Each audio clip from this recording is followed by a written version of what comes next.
Welcome to meeting number 46 of the House of Commons Standing Committee on Finance. Pursuant to Standing Order 1082 and the committee's motion adopted on Tuesday, April 27th, 2021, the committee is meeting to study the subject matter of Bill C-30, an act to implement certain provisions of the budget tabled in Parliament on April 19th, 2021, and other measures. Today's meeting is taking place in a hybrid format pursuant to the House order of January 25th, 2021, and therefore members are attending in person and remotely using the Zoom application. The proceedings will be made available via the House of Commons website, and the webcast will always show the person speaking rather than the entirety of the committee. I'd like to take this opportunity to remind all participants to this meeting that screenshots or taking photos of your screen are not permitted. Interpretation services are available to all members. Just remember to ensure that your interpretation setting is set to the correct language when you are speaking. With that, I guess I will also just welcome. We've got at least one guest member I see today, so welcome to Mr. Fisher, substituting, I understand, for Mr. Fraser. And with that, I will welcome our witnesses. We have today Simon Tellez, lawyer for Force UNES. We have Susie Grenoble from the President and Chief Executive Officer of the Hotel Association of Canada. We are expecting Alana Nachu, the Mayor of Sturgeon County, and hopefully we will be able to connect with her and get her onto the call. But in the meantime, let's get underway and have opening statements from our witnesses. And after that, we'll go to questions. So with that, go ahead, Monsieur Tellez. Thank you very much. And I'd like to thank all of the committee members for receiving me today. It's a pleasure for me to be here. It's the first time my organization is testifying, so I'm happy to be able to dialogue with you. I'm the president of Force Jeunesse. I've been involved with this organization for the past 4 years, and I think it's very important to get involved as we start to get beyond this crisis. Force Jeunesse is a not-for-profit that started off in the early 2000s. We work with young people, and we've really broadened our scope over the years. We bring together young volunteers from 18 to 35 years of age from all sectors. It can be young professionals, people working in the education or health fields, students. So we're a coalition of young volunteers who want to get involved and improve public policy.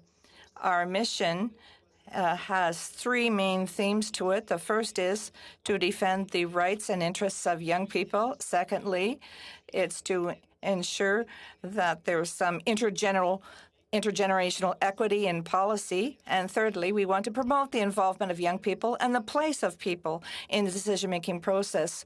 We hear a lot of bias against young people, young students.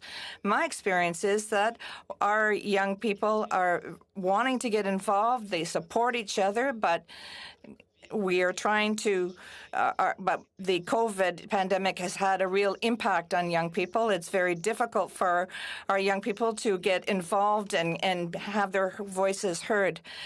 They've lost a lot of jobs. Young people have been hard hit in particular. They've worked in sectors that are more or less precarious. There's been a lot of psychological problems as a result amongst our young people. Young people are dealing with a lot of barriers, particularly those that come from a varied background. Now, we're not specialists in all of the issues discussed in the budget, but we did look at the federal budget with a view to looking at intergenerational equity. And we focused on three elements that I'd like to talk to you about today. First of all, mental health. The federal health transfers. Environment is the third issue we'd like to talk about. And finally, housing. Let's begin by talking about mental health, which I mentioned in my opening statement. Young people have been hard hit, and we are happy to note in the budget there is a specific budget of $100 million over 3 years that's going to be directed to people who've been hard hit by the COVID. And very quickly, young people are going to now have access to psychological health care because that's what's been missing on the ground. What concerns us are the insurance plans for young people. We're talking about student insurance or employment insurance. If young people don't have access to psychological care through their plans, we're going to have to come up with a solution to ensure that they have access to such services. We have a few proposals. We are in favor of having universal access to psychotherapy services. We have access to universal drug care in Quebec, but we feel that this should apply also to mental health services. And we feel that this would be very consistent and that it should cover all Quebecers and Canadians. The second item that we're interested in is the federal health transfer, which has been discussed to great length lately. What we are seeing is that throughout the country, people are getting older, and the cost of the healthcare system is going to grow faster than that of any other sector. And with the COVID crisis, we have taken another look at the situation, and it's revealed some cracks in the healthcare system. And this is a pressing matter. We can see that health expenditures is going to be a very big issue for provinces. And if the federal health transfers do not follow the rise in healthcare costs for provinces, there is going to be a problem. Healthcare really unites us. Everyone agrees it's important, and it's a real cornerstone of intergenerational equity. We often think that, statistically speaking, young people have fewer problems than the older people. But if we don't take steps right now to provide adequate funding for our health services, our generation is going to have some very difficult decisions to make later on. The other issue that I'd like to talk about is, of course, the environment and climate change.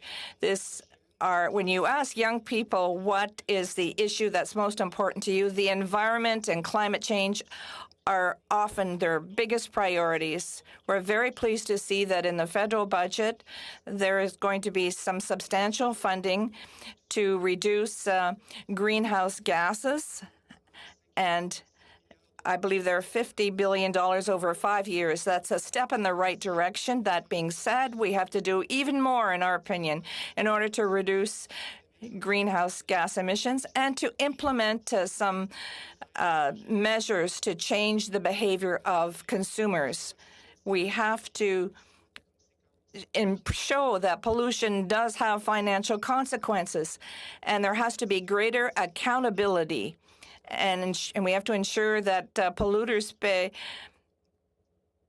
And finally, the last subject I'd like to talk about is the whole issue of housing. We are now dealing with a real scarcity of housing right across Quebec, and it's not only in the big cities. Young people in the workforce are being hard hit by this. They don't necessarily earn a great deal of money. And what we're seeing is that they are spending such a high proportion of their revenue on housing. And that has an impact on other aspects of their life. They have to make hard choices. So we can see what's happening with an overheated real estate market. It's very difficult for young people to become homeowners, and they have to pay for these mortgages for a much longer time than their parents did. That's a matter of intergenerational equity. We're happy to see that there's measures in place in the budget to deal with our finances. That's very important.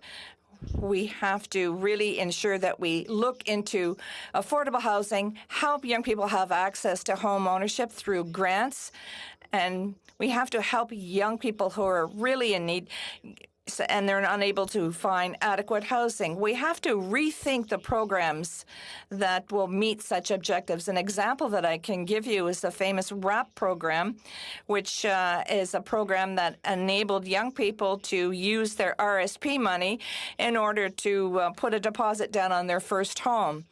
That's a measure that's attractive, but most young people haven't really had time to accumulate money in their RSPs. So the measure is available, but it's only going to help a very, very slim proportion of the society. We have to really think about how we can make housing more accessible. The government, in its strategy, has got to wonder if everybody needs does everybody who needs access to housing get helped. We think that more assistance must be provided in that area. The federal government must also communicate with municipal and provincial governments and not to ensure that there's no duplication. To conclude, we feel that it's very interesting that the government budget is looking at intergenerational equity. That's an exercise which, in our opinion, is very inspiring. And provinces and municipalities should really bear this in mind as well, because this will have an impact on us. To make the exercise even more interesting, we shouldn't simply identify what the target population is. We have to look at what the real impact of these measures will have on intergenerational equity. We think that would allow us to go even farther and implement measures that are more beneficial. I'd like to conclude by saying that young people are interested in contributing to the work of your committee, and don't hesitate to consult young people. We'd all be pleased to contribute to the work of this committee. So thank you for listening to me, and if you have any questions, I'd be happy to answer them after. Thank you. Thank you. And I had meant to ask our panelists to keep their remarks to about 5 minutes, but I will we have a smaller group today, so if the next two witnesses have want to go over 5 minutes, that's okay. But we had just about 10 there. So thank you very much for the opening statement, and we'll move on to Ms. Grenoble from the Hotel Association of Canada. Thank you, Mr. Chair. My remarks are only 5 minutes, so we'll buy some extra time for questions. Merci pour l'invitation d'être ici avec vous aujourd'hui. Thank you for the invitation to be here today. And CEO of the Hotel Association of Canada. Today, I'm here on behalf of the Coalition of Hardest Hit Businesses, representing over 100 organizations in the tourism, travel, arts and culture, events and festivals, accommodation and hospitality sectors. A copy of coalition members was sent through to the committee in advance. Because of necessary public health policies, we have seen thousands of festivals, concerts, conventions, Indigenous tourism experiences, fairs, exhibitions, business and sporting events canceled. And unfortunately, no major events are scheduled for this summer or fall. When we are past the third wave, most industries impacted by COVID will revive quickly when the light switch is turned on, ramping up operations the day after restrictions are lifted. But for Canada's tourism, travel, and events sector, our recovery will be more complicated, more like a dimmer switch that will build over the next year. Opening up the international border is complicated. Planning large concerts and conventions in a new COVID world will take time. And today, we have no information on what metrics would lead to a domestic travel restart, to the reopening of the US border, or to welcoming back international vacationers. We don't know how Canadians plan. We don't know how Canada plans to allow vaccinated Canadians to resume travel and what a phased reopening plan would entail. The only thing we do know is that travel is not being recommended by public health officials this summer. Most Canadians will spend their summer in their backyards or at cottages and campsites, Our downtown cores will sit empty because no major events are planned. Business travel will be non-existent, and Canadians will likely spend their pent-up travel dollars down south this fall and winter rather than in Canada.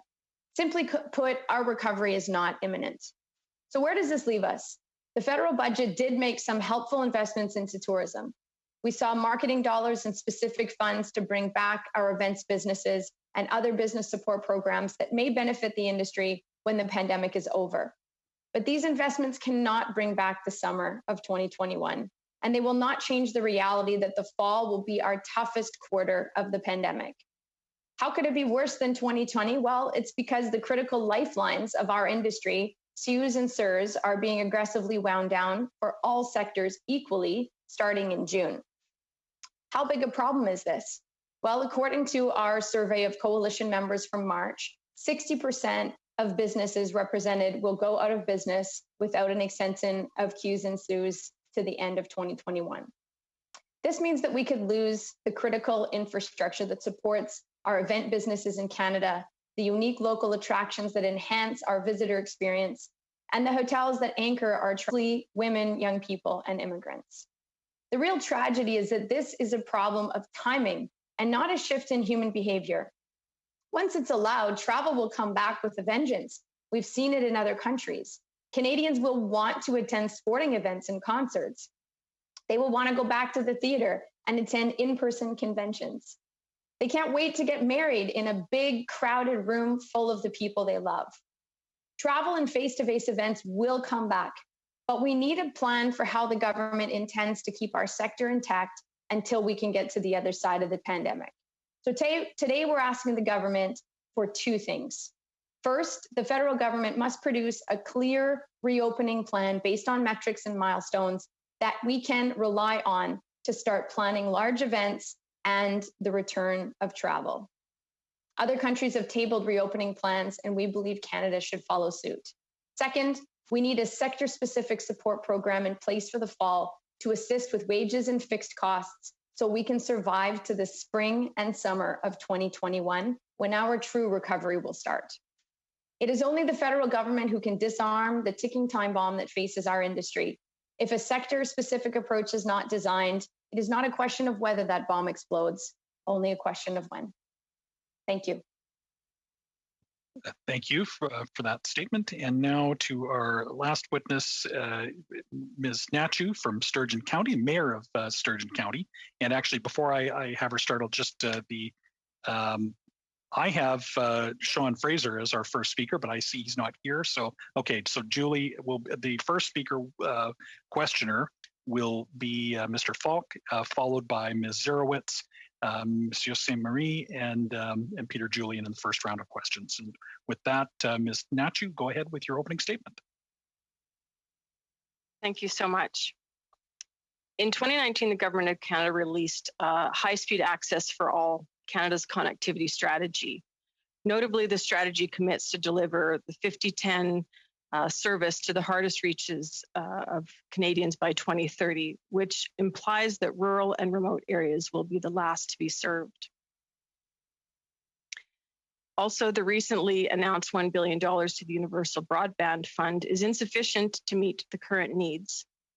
Minister Glubish, Alberta's Minister of Service Alberta, is on record of stating that Alberta alone would need $1 billion to service all of Alberta with high-speed internet. The competitive grant model prioritizes higher population areas to the detriment of rural areas. The federal government's broadband strategy implies that the hardest to reach areas will be serviced last. Efforts should prioritize rural areas, otherwise the digital divide will only grow. The eligibility maps used by the Government of Canada do not accurately reflect service levels, and the criteria for challenging eligibility is next to impossible. This means that it will be up to municipal governments alone to service these areas, as they continue to be ineligible for federal funding, and the business case is not there for the private sector to invest. The private sector has failed to meet the need for high-speed internet service to rural areas because the economic business case does not exist. There is a higher return on investment to densely populated areas and where there are more subscribers, obviously. So when the internet service providers do invest in rural broadband infrastructure, they usually suck the jelly out of the donut by serving only the most densely populated areas first. Any government intervention must address this economic challenge while ensuring that internet service is affordable to guarantee high adoption rates and equity among urban Albertans, and I might say urban Canadians. Albertans are experiencing greater access to more affordable internet. However, the internet is more expensive in rural areas. In addition to increased financial commitment, the federal government must also reconsider the current eligibility requirements for federal grants. The eligibility mapping tool relied on by Innovation, Science and Economic Development significantly overstates the level of internet service actually provided in rural Alberta. This is supported by speed tests conducted in Sturgeon County, as well as by the rural municipalities of Alberta and many other municipalities through the open source Canadian Internet Registration Authority, otherwise known as CIRA. Further grant programs must also provide more lead time for municipalities and internet service providers to prepare applications. This will ensure that the right partnerships are formed and that public dollars are used as efficiently as possible. Given the current supply chain issues, more time should be provided to execute broadband projects. Some grant programs require funds to be spent within a particular fiscal year, which rushes procurement processes, raises questions of supply availability, and risks service quality at the expense of expediency. Alberta has the highest availability of high-speed internet service at 94.7%. So, however, while over 95% of urban residents have high-speed internet service with unlimited data, only 33% of rural households enjoy this level of service. Rural Canadians continue to identify unreliable and slow internet connectivity as the most significant challenge, resulting in rural children doing homework, often at local coffee shops or libraries, to access the Wi-Fi. And of course, we all know those facilities have been closed for the majority of the past year. The sudden need for Albertans to learn, work, and access healthcare services and communicate with friends and family from home has brought the digital divide to the political forefront. This creates a unique opportunity and a policy window for governments to consider significant generational investments to improve the quality of life for rural Albertans and rural Canadians. Overwhelmingly, rural communities have identified the inability to access affordable high-speed internet as top issues impeding their economic growth. Not only does the lack of internet service drive workers and employers to cities, thereby reducing productivity in rural areas, but improved rural internet service can play an integral role in Alberta's economic recovery. A recent situational analysis completed for the Edmonton Metropolitan Region Board in 2020 identifies that improved broadband and connectivity across the region could enable economic recovery and increase GDP by up to $1 billion per year, an approximately 1% increase in the region's GDP. There's also research demonstrating positive economic benefits when women are connected globally, including increased income opportunities, greater independence, and individual empowerment. Time is of the essence. The digital divide continues to grow at the rate of technology, and rural communities cannot afford to be left behind. Investment in rural broadband is an investment in Alberta's economic recovery, and all parties need to be at the table. I would say with the digital commute faced by all of us, not having internet to rural homes is tantamount to not having roads to homes or elevators and high rises. This is a basic service that needs to be provided to all Canadians, much like natural gas and electricity have been over the previous decades. Thank you for your time. Thank you. And now for 6 minutes, Mr. Falk. Thank you, Mr. Chair. And I think I'll start off with Ms. Natu. You're still probably in gear from your opening comments. So just like to expand a little bit more on what you're hearing back from some of your rural business owners, how much they depend on the internet. And I know in speaking to folks in my area here, Zoom requires an awful lot of bandwidth, and too many people on Zoom, and a lot of people are conducting meetings by Zoom, too many people on Zoom slows the speeds down. So have you got any feedback from any of your rural businesses? We have, in fact, when we did our SERA study over the last, we did one in 2018 and then another one in 2020 just to see if there had been any improvement, and there hasn't been. So we are debenturing up to $7.3 million for our first phase rollout, because there are a number of industrial parks and country residential subdivisions that are in desperate need of increased connectivity to be able to operate their businesses. And even in effect for the last year that council's been meeting virtually because of spotty cell service on top of spotty internet service. When we conduct our council meetings, we can't have our cameras on, and a number of councillors are dropped off of the call throughout the course of conducting business. And we know that those are the very same struggles that our businesses are experiencing. You know, just like anything else, the rollout of rural broadband to acceptable levels will require a plan.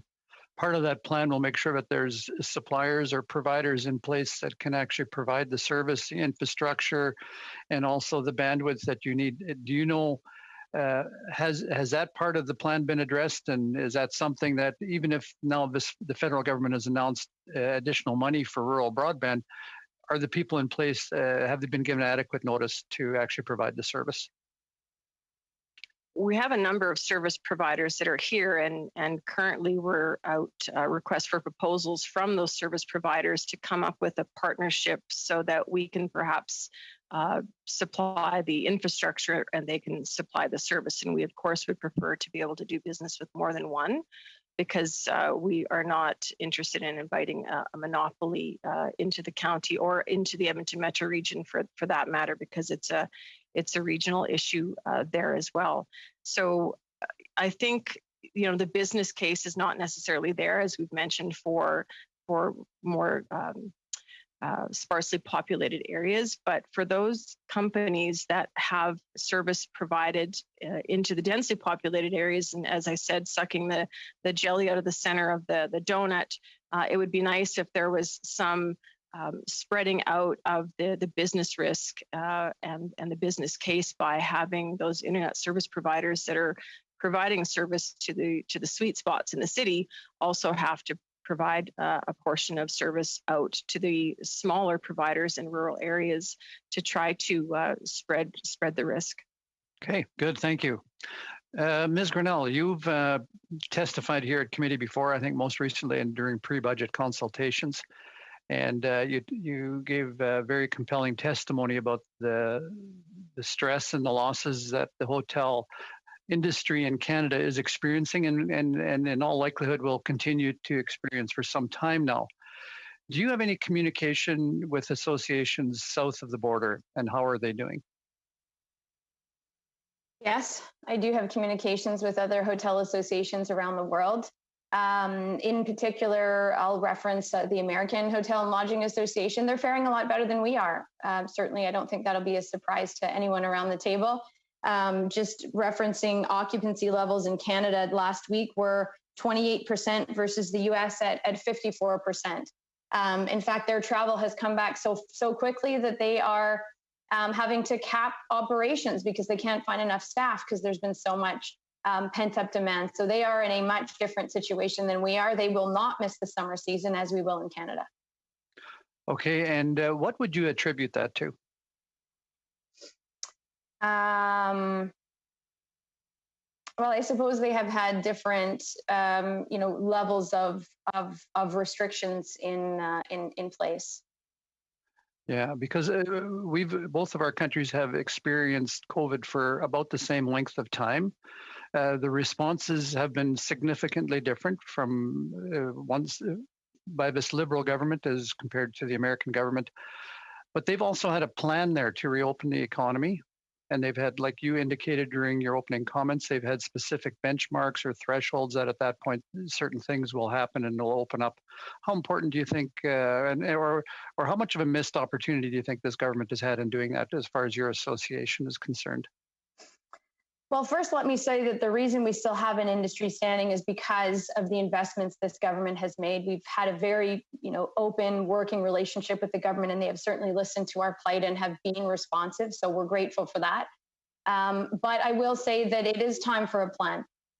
We do need to get back to business. And in our sector, as I indicated in my opening remarks, it's not a flick of a switch. It is going to take a longer period of time to build back. Opening up a border is not an easy thing.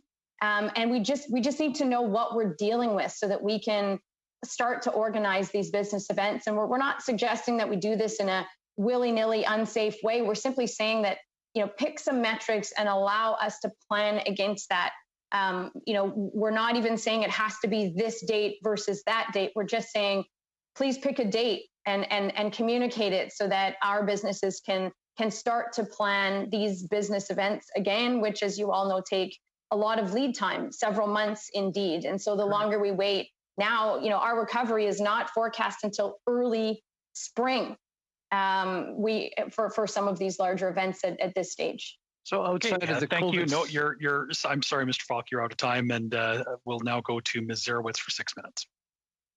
Thank you, Mr. Chair. You're doing a great job. I'm also going to start off with Mr. Greinal, and then Mr.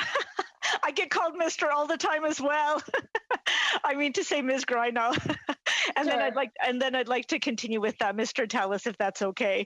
I just want to start with just correcting the record just a little bit, just because I know my opposition colleagues often say this, and I always want to correct it.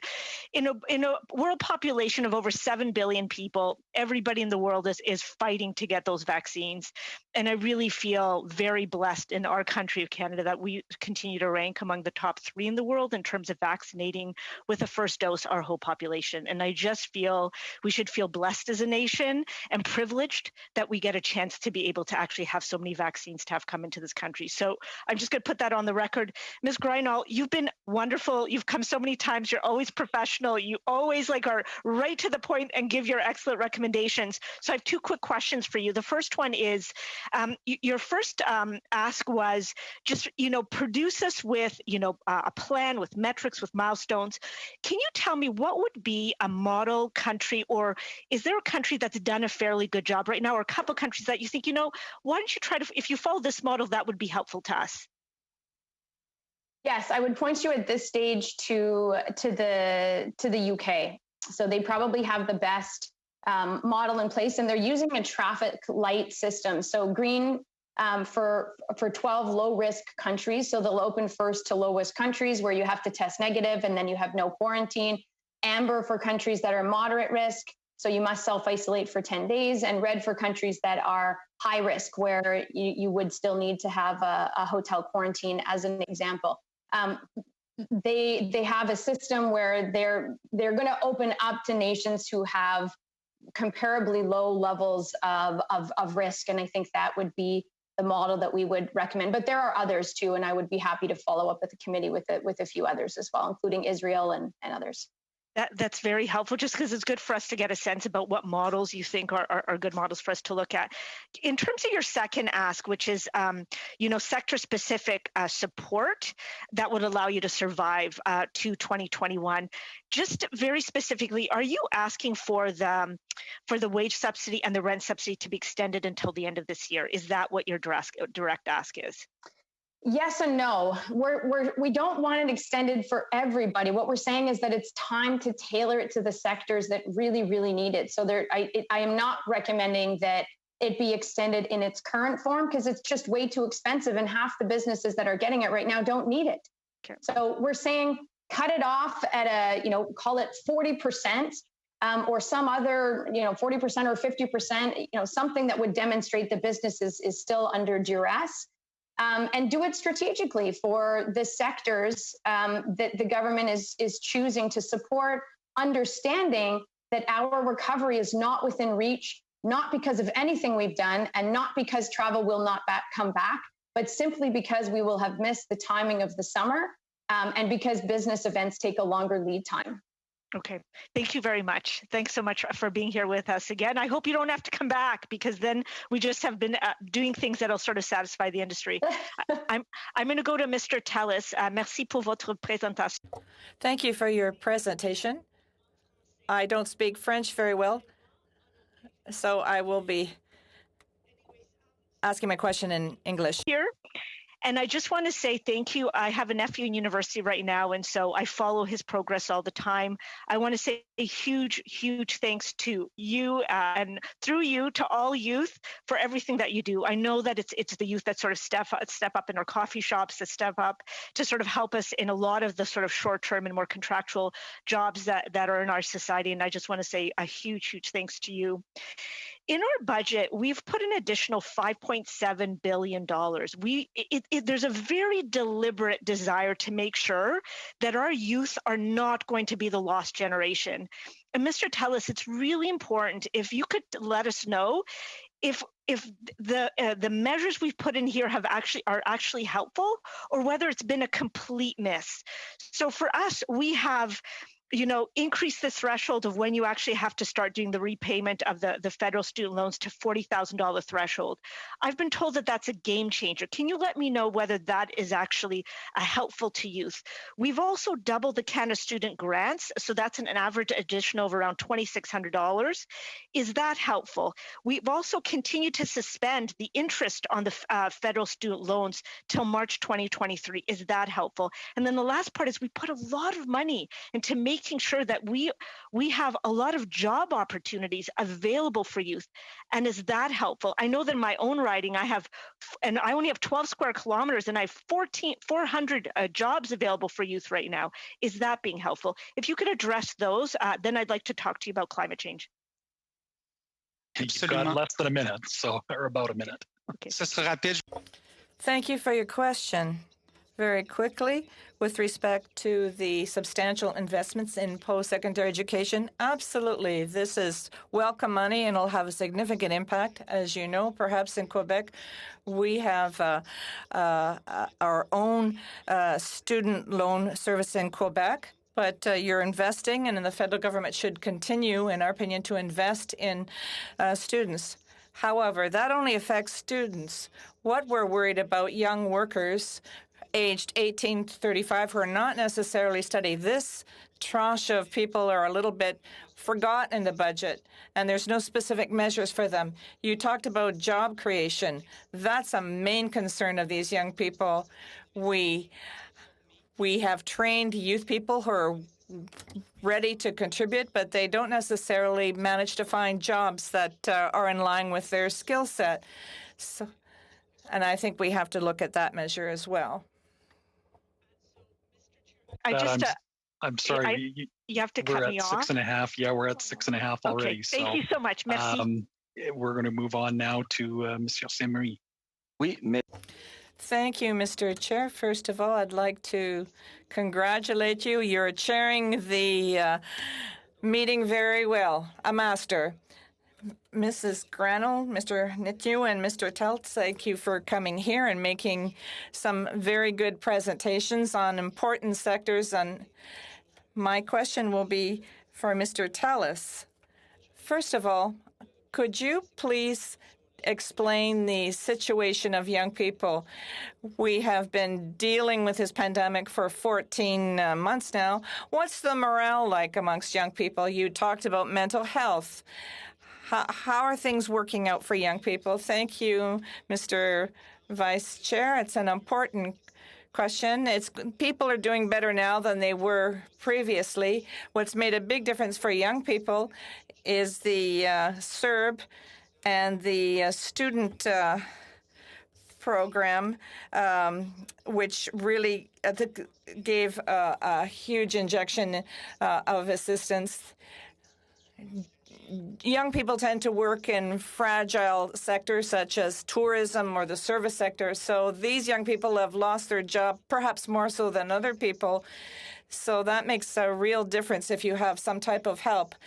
The vaccination perspectives is improving the situation for perfectly understandable reasons. Young people are often in the last group to be vaccinated, so now they're starting to see light at the end of the tunnel. They're hoping things will go back to normal, but the crisis has really inflicted some very serious damage. I talked about mental health and housing. There's work that still needs to be done there. In terms of mental health, this was a sector that was already missing investment. There are long wait times, and And then there's a whole issue of psychotherapeutic services. The pandemic has shown that this is a real problem, and it's shed light on new realities. We now look at the stress because of in the job market. They see young people need additional help, and housing, well, that's a real concern. And it's not something that just applies for here and now. Young people sometimes have to leave their regions so that they can afford the housing. Often the housing, they spend more than half of their total budget on housing. That's much too much. That doesn't enable them to look after their basic needs. So there are some positive measures in the budget. We have to always analyze the programs that we've implemented and looking at the impacts that it's had on young people, and we have to still accompany young people as they move through this crisis.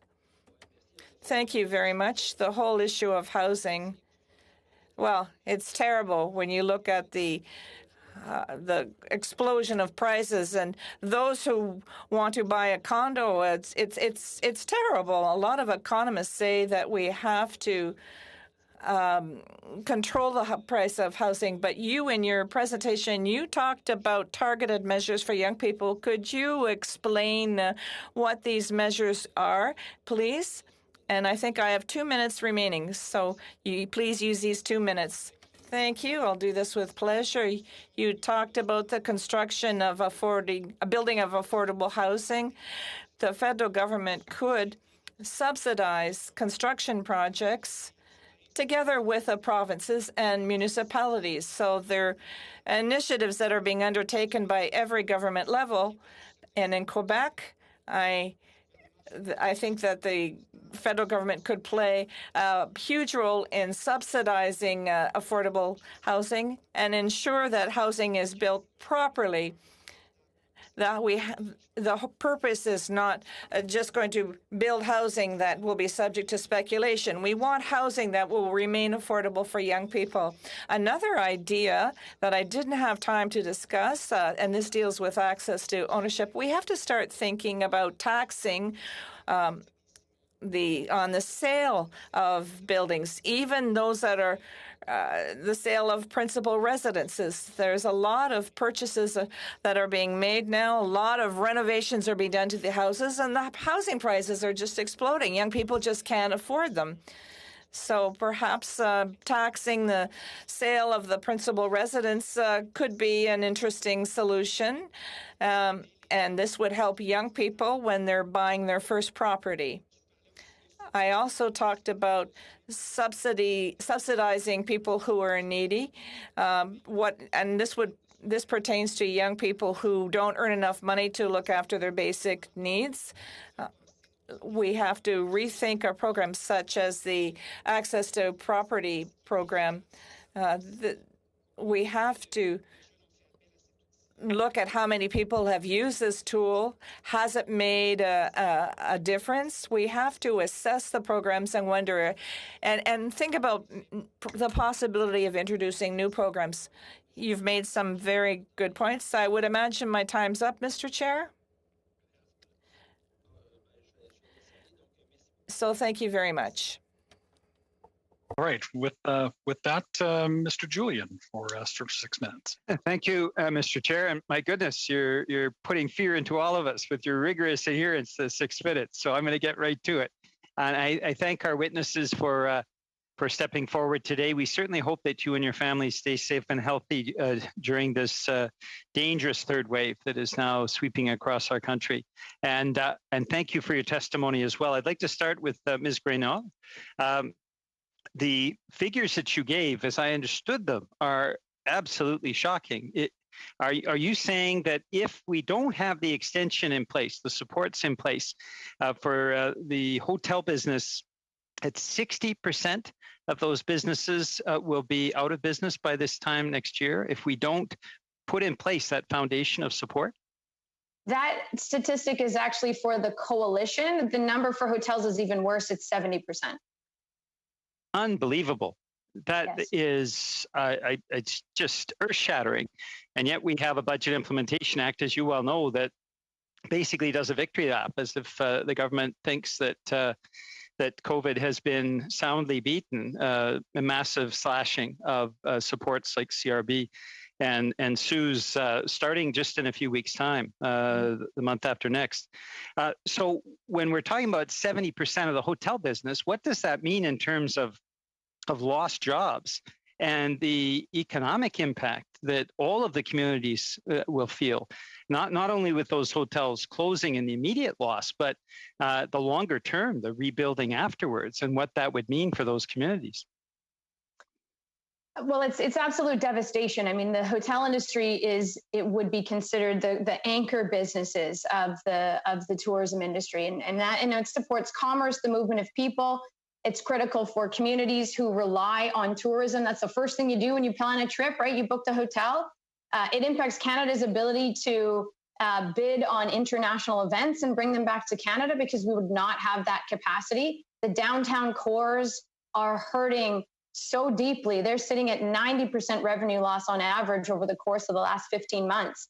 It's devastating. And so just for the hotel sector alone, we're talking about more than 300,000 jobs that would be at risk. And 70% of the industry going down, means that for the northern and rural remote regions of the country that have the one or two hotels there that are required to get essential services up there, they wouldn't. Now we start getting into significant questions of access if we allow this infrastructure to break down. And I do want to remind the committee of who owns these hotels. A lot of time people think this is the Marriott and the Hiltons that own these properties. It's not. It's people in your communities. And I'm sure you know them because they've all been banging down your doors for the last number of months. These are predominant. Most of this industry is owned by a small business, someone who's invested in the local hotel. They may have a chain that's referenced on the hotel. That's a marketing agreement. It's a true franchise structure in the hotel industry. These people have invested their livelihoods into the local hotel, and they're going to lose everything if we don't have a system in place. If we pull the system prematurely before these businesses can get back on their feet. So if the government does its victory lap and starts slashing all of these benefits within weeks and then eliminating them in the case of just the next few months, and we see that 70% devastation across the country, I can just imagine in my community what the impacts would be. How devastating for how long is it? What I'm trying to get at is to rebuild the infrastructure that we have now that would be lost by poor government policy and cutting off supports prematurely for reasons that don't jive with me, certainly, because the government is refusing to ask the companies and the individuals that earned the most during this pandemic to actually pay their fair share. So the resources are there. If the government decides that they're just going to basically close the books on COVID-19 and not provide those supports, how long would it take to rebuild the infrastructure that we have in place now? And at what cost would it take for our country and for regions to have to rebuild the infrastructure that we have allowed, or the government has allowed, basically to be crushed? Well, speaking now on behalf of the coalition, because it's a much bigger number, we're talking about 2 million jobs here if we lose, the critical infrastructure that supports these businesses. Think about all of the IT systems, the HR, the training, all of the employees that to have to close all of these businesses, then transfer ownership, then rehire back all of these people, retrain them all, put all the new systems back in place. As it is, the forecast that came out yesterday from CBRE suggested that our true recovery starts in 2020, the summer of 2022, rather, next year. 2020, okay. 2022. And we don't get back to pre-pandemic levels until 2025. That's assuming that these investments come through. If they don't come through, we haven't actually measured that number because I'm scared to measure that number, quite honestly. But to put a dollar figure on it, speaking now just for the hotel industry, it's a $22 billion industry. So if we lose 70% of that, you can do the math. It's more than $12 billion that would be Yeah, lost. That would be more than $15 billion in More than infrastructure. 15. Yeah. That is absolutely appalling, and so the government members really need to heed the message that you've been giving, and so many others have been giving to this committee, that this victory lap, let's slash all of these programs, is simply irresponsible and inappropriate when this third wave is at its maximum and still very, very dangerous. Yeah, I will say that it makes sense. The programs to date have made sense, and the slashing, as you refer to it, the wind down makes sense probably for 90% of the economy, assuming that we don't have a fourth wave. But it just doesn't make sense for this one sector. It's been clearly documented that we are the 5%, and it is just going to take us a longer time. And so we are asking for there to be a plan of support tailored to the hardest hit sectors, those who I've just described, who will just take a few more months to get back on their feet so we can avoid the business dislocation costs that we just discussed. Okay, thank you very much. And on to the next round, it will be Ms. Jansen, followed by Mr. Francescatos. Thank you. Is it 5 minutes? Okay. 5 minute round. Thank you. Ms. Grinnell, let me be clear. We got five. Sorry, Ms. Jansen and Mr. Francescatos for 5, followed by Mr. St. Marie and Mr. Julian for 2.5 each. Okay, thank you very much. From my perspective, the hospitality and tourism industry has been left behind from the very beginning of this pandemic. Too many programs have successfully failed your industry.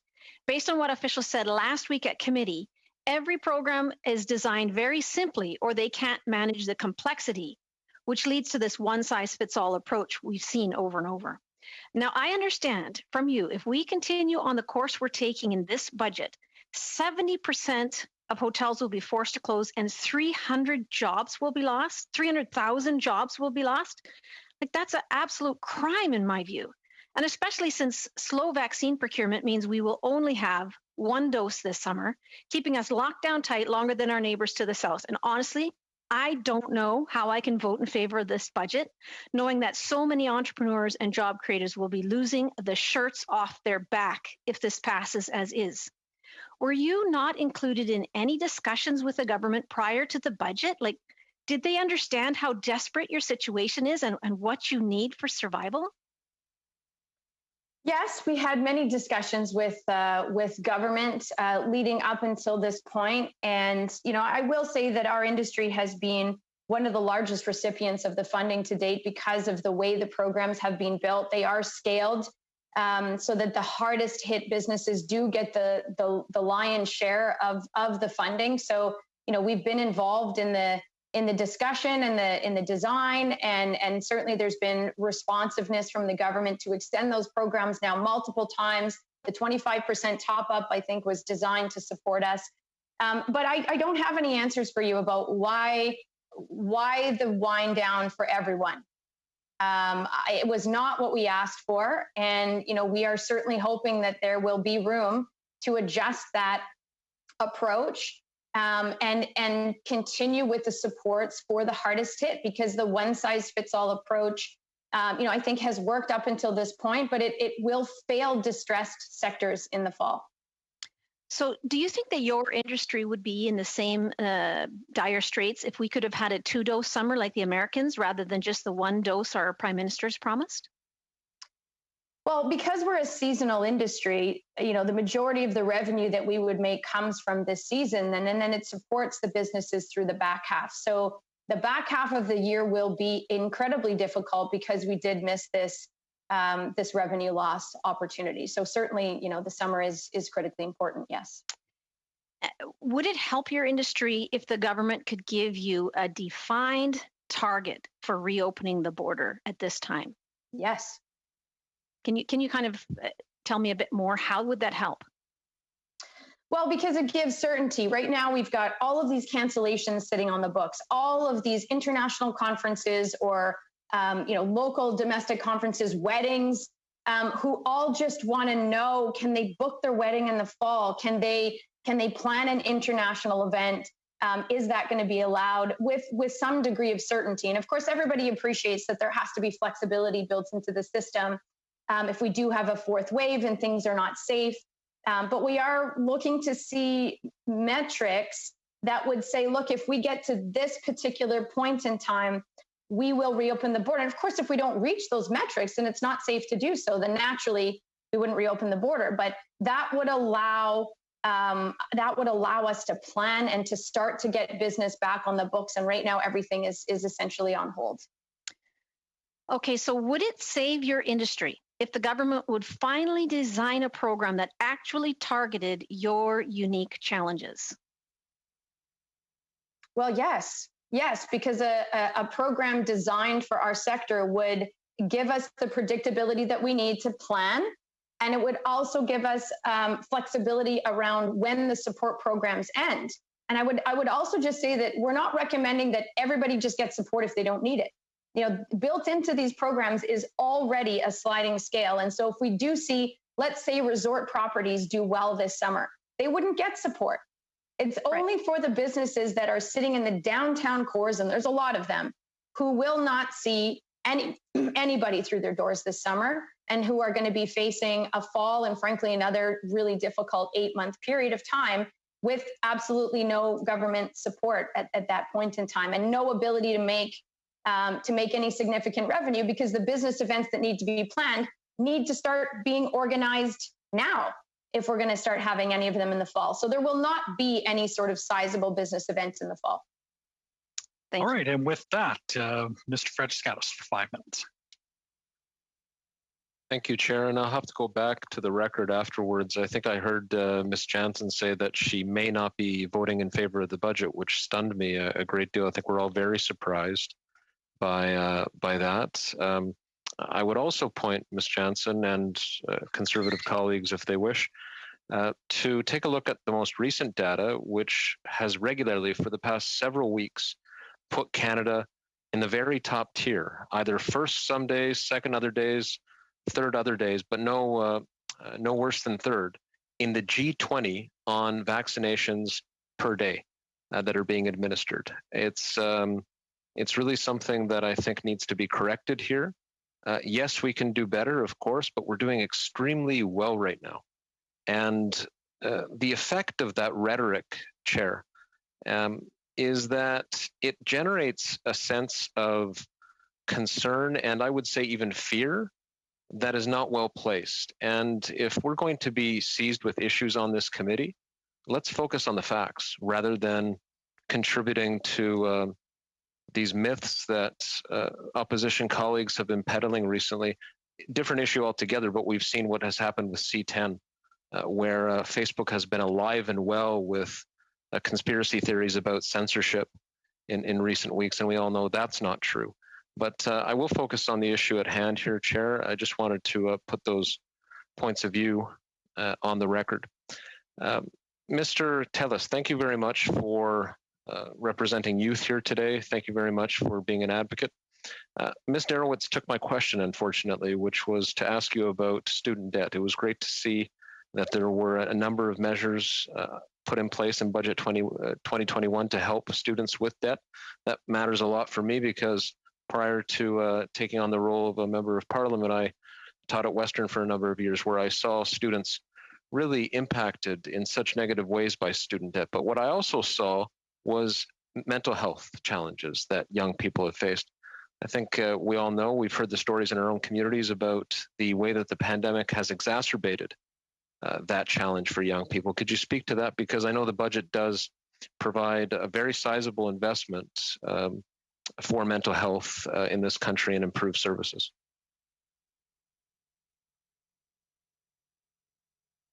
Absolument. Merci infiniment. Thank you for that question. If I could be specific, the assistance given to students, but that was welcome. But I'm also thinking about people who are just getting out of the university setting now. These people have been a bit overlooked somewhat. In terms of mental health, people who are looking for assistance, well, we can see that taboos are being demystified. That's good. But the wait times are very long. There's a deficit of healthcare people. Here I'm talking about the public system, obviously, even if someone still needs some help after a few sessions, the assistance is cut off. So in terms of psychotherapy, there's a real lack there. We need some additional aid to help fund the public system. The other concern is, well, you can turn to the private healthcare system, but this is only a few people have means to do that. And here I refer specifically to psychotherapy. So we have to make sure that these services are available to all young people, and that's where the federal government and the provincial government can really play a role in making this more available and accessible. For that, and I did see also within our own community here in London, and I know we're at a distance here, Mr. Tellis, but there is an investment that will secure placement, workplace opportunities, in fact, for young people. I know that's something that university associations and other youth advocacy groups have called for a long time. I just have 30 seconds with you, so could you put on the record your thoughts on that? Absolument. Et so, yes, we're very pleased with that investment. In the past, this sector has been overlooked.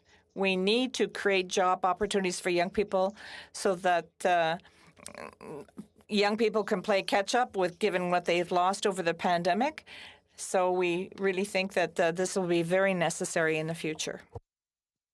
Thank you very much. Merci. Et maintenant, Thank you, Mr. Sainte-Marie. For 2.5 minutes, please. Thank you, Mr. Chair.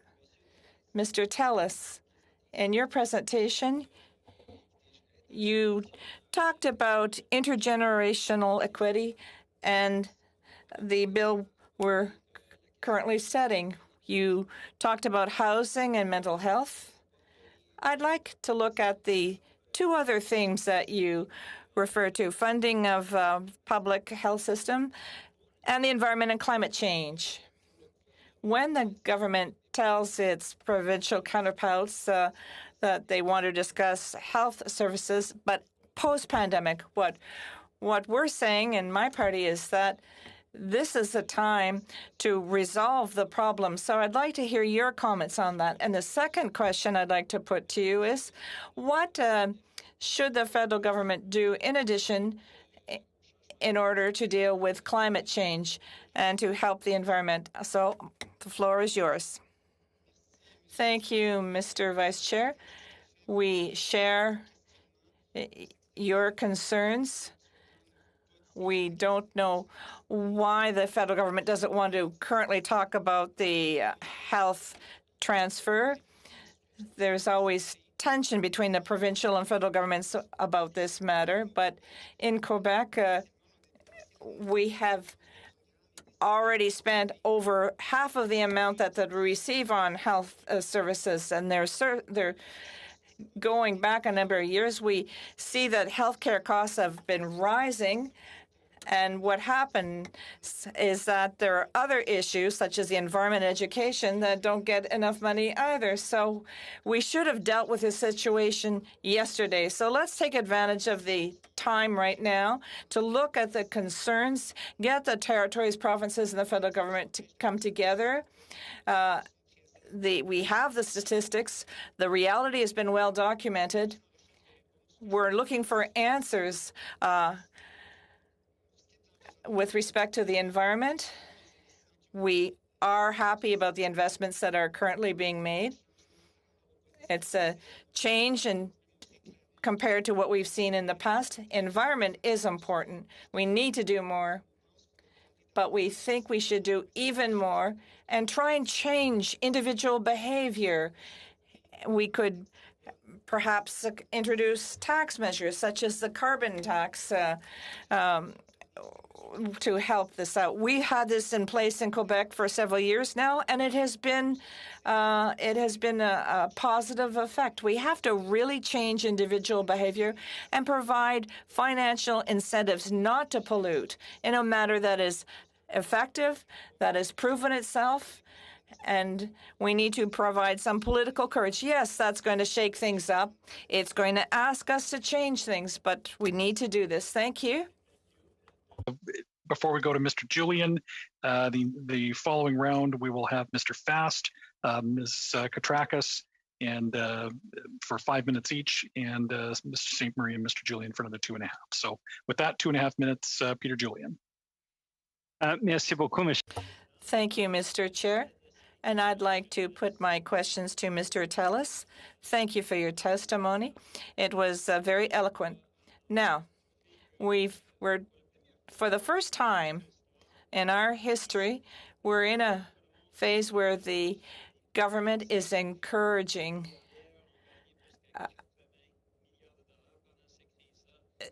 certain measures.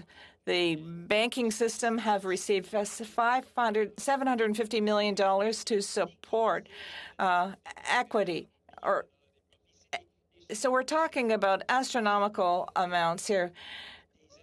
And you're talking about some important issues that should be emergency. The whole issue of health care, mental health, and housing. We should be putting youth first and foremost.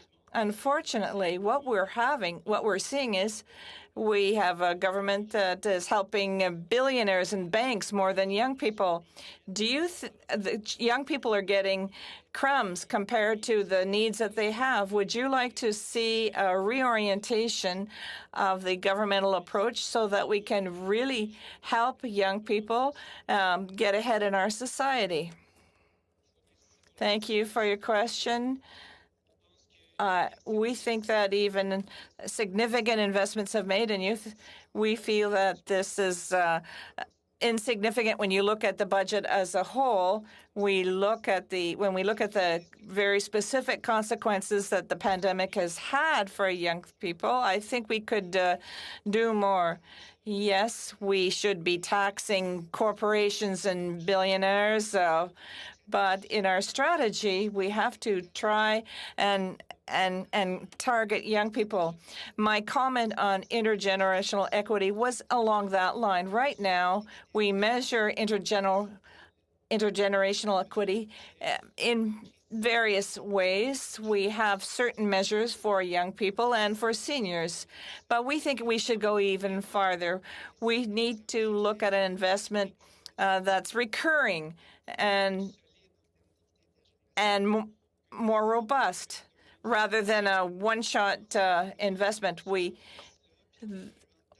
have to assess the impact of all our programs on intergenerational equity, which would in turn enable the government to better target young people. Mr. Fast for 5 minutes. Well, thank you. I'll go first to Ms. Grinnell. Thank you for your testimony. And I took note of 4 things in your opening statement. You were asking for metrics that would lead to the reopening of our common border with the United States. You also wanted to know what a phased opening of our economy would look like. You talked about the fact that this fall is going to be even worse because the CEWS and the CERS programs are being wound down. And then you talked about sector-specific funding for your industry. And it just so happens that the letter we sent to the minister in the lead up to the budget dealt with those 4 specific issues. We asked for a clear plan to safely reopen the border, a clear plan to safely reopen the economy. We wanted to make sure that emergency support programs would continue on to support those businesses that hadn't made it through to the end of the pandemic. And then finally, we asked for targeted sector-specific support. So let me ask you yes or no questions. Firstly, the metrics you were looking for, did you find them in the budget? As it relates to the international border? Yeah, a plan to reopen the border safely. Did you see that in the budget? No. Okay, did you see a plan to safely reopen the economy going forward?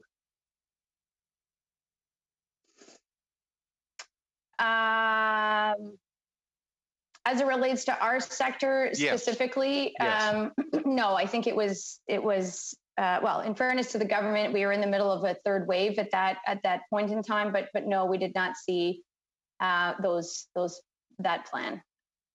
And did you see targeted sector specific support for your industry? And I'm talking about tourism, hospitality.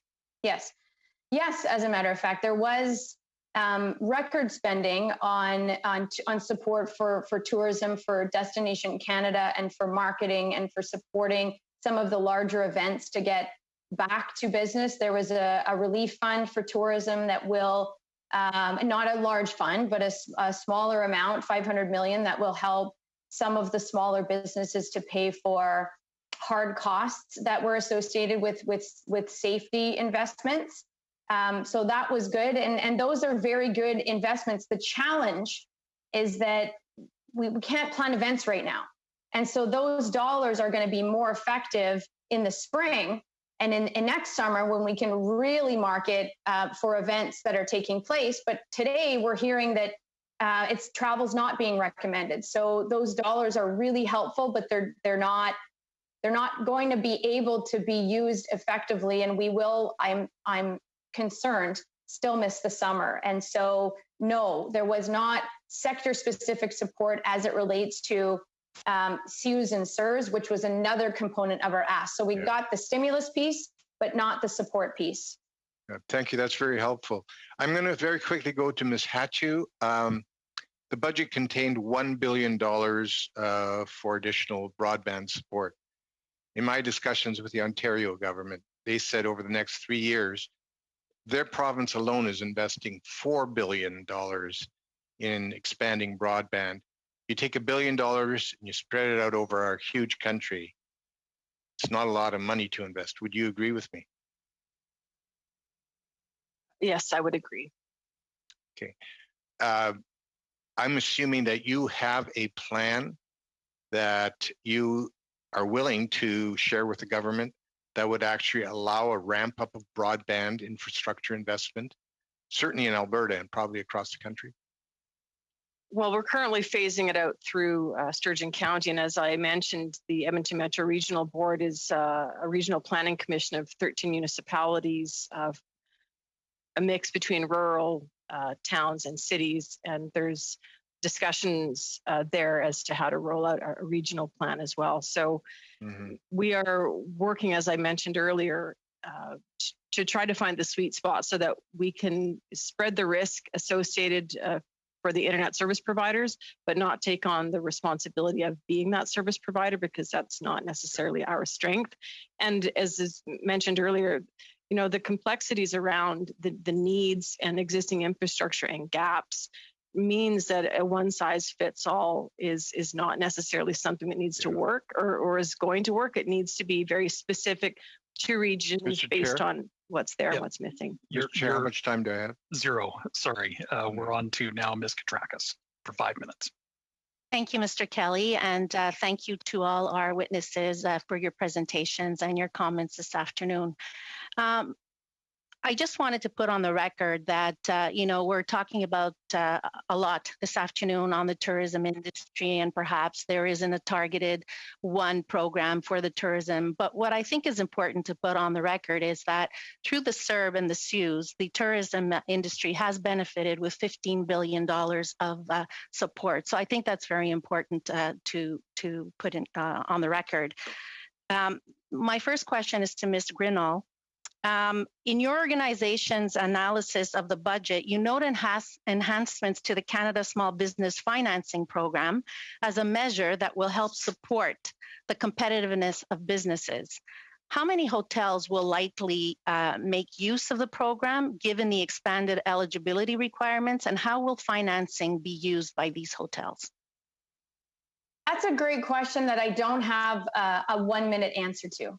But I would love to follow up with you directly on that, because some of the details are still unknown as it relates to that program. And we haven't had the opportunity to do an extensive consultation with our members to understand how many will be availing themselves of that. But I would be very pleased to follow up with you with something more concrete.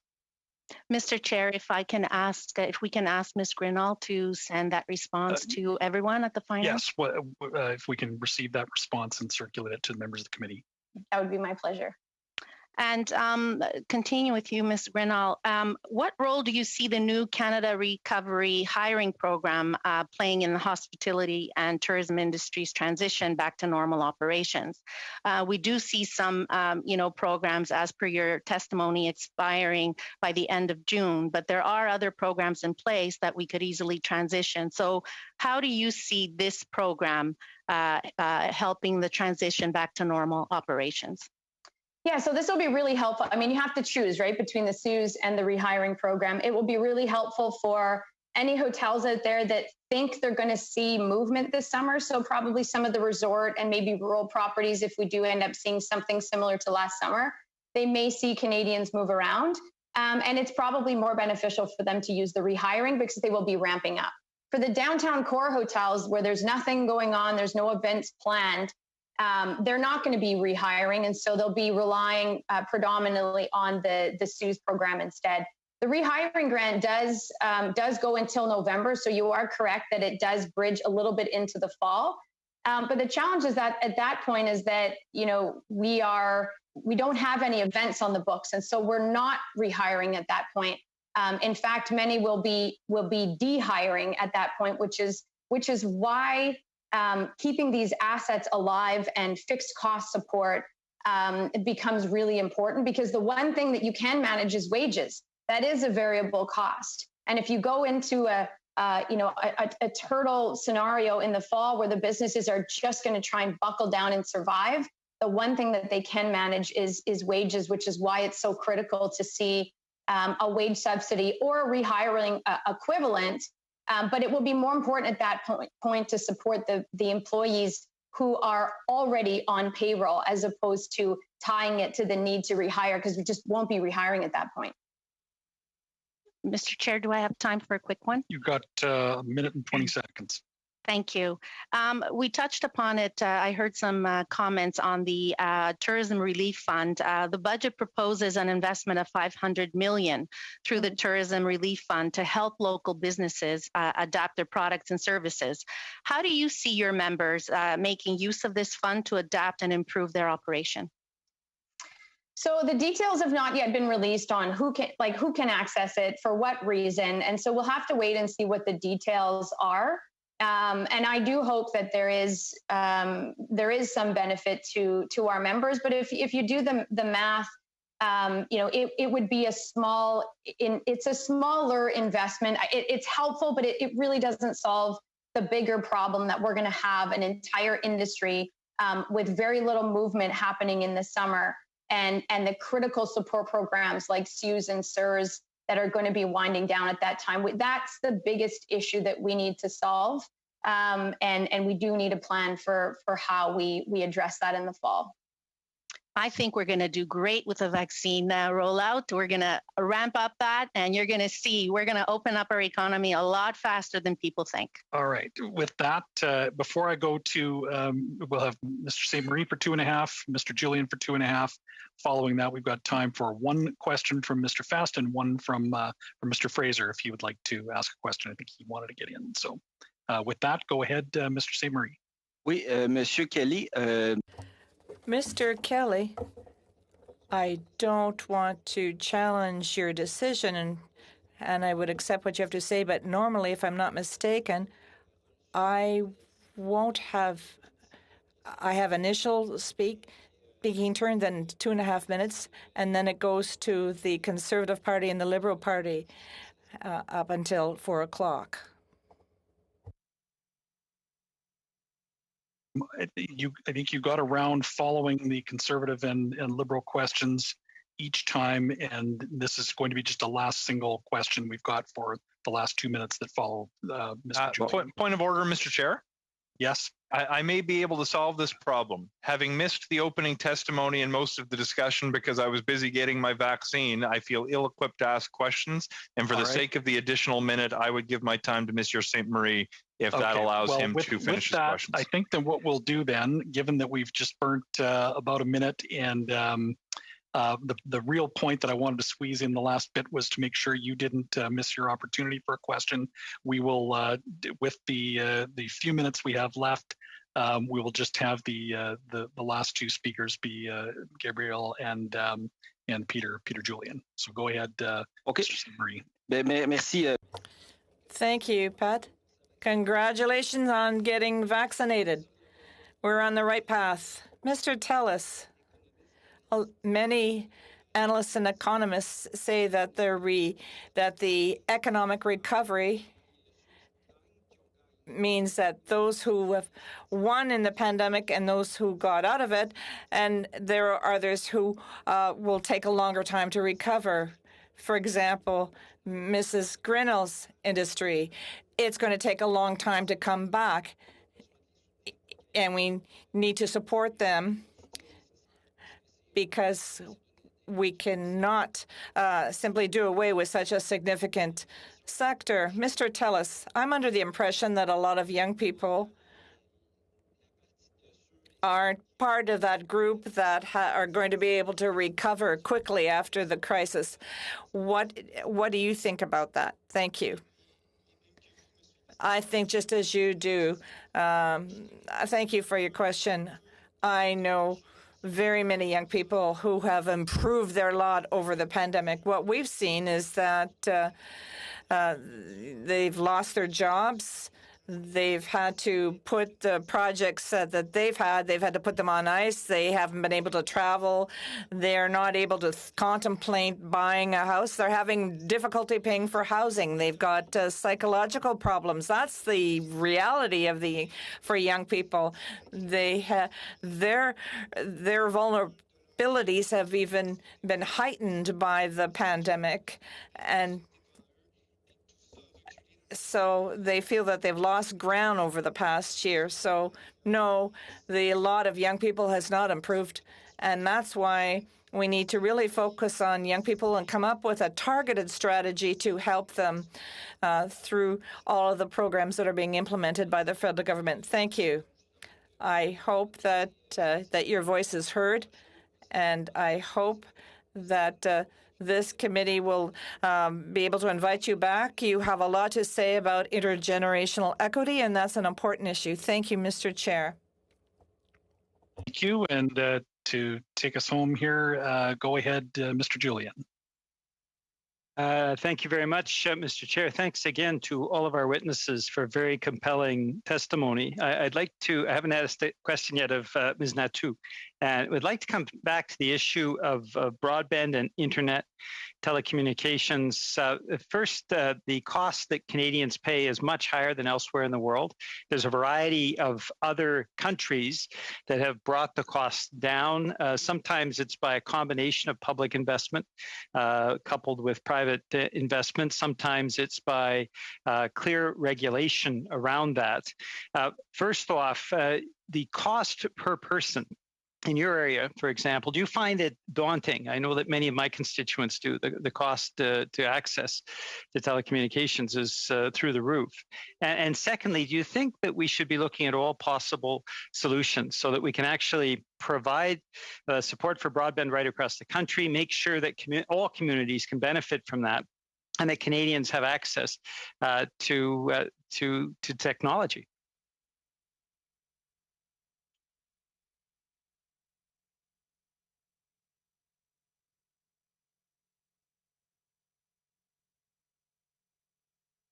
Unfortunately, you're muted. Can you hear me there? Okay, thank you for the question. I think because of the diversity across this country in geography and density, we will be required to use a number of different technologies. Even just speaking from my own personal experience, I can drive to downtown Edmonton in 25 minutes. And from parts of the county, I can even see downtown Edmonton. Yet spending upwards of $120 a month, I still couldn't get download speeds that were greater than 7, usually around 2, and those were in off-peak hours.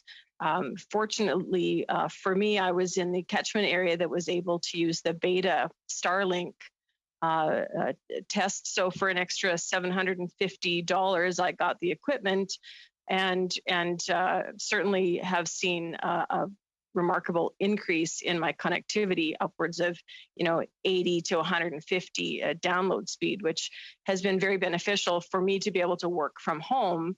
Although I wouldn't trust it enough to take this call from home. I drove to the office in town for that, but I have a university age student, a son at home who's, along with his friends, had a very stressful year, making sure that he was able to get his test done. If they have an hour allotted to do their work and submit, often the connection is lost and you can't submit the work.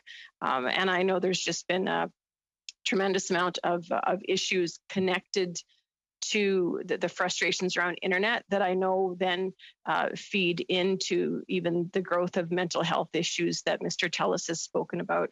I know in a 20 square kilometers in the last 6 months here, we've had 3 suicides from people between the age of 16 and 18. One was in a rural community, one in a town, and one in a city. So it's across the board critical that we get certainly mental health and other health products to isolated people. And because of I think the next pandemic around mental health, we need to be able to meet people where they're at and perhaps give them the ability through internet to access mental health care, among other things that are going to be so vital for our future.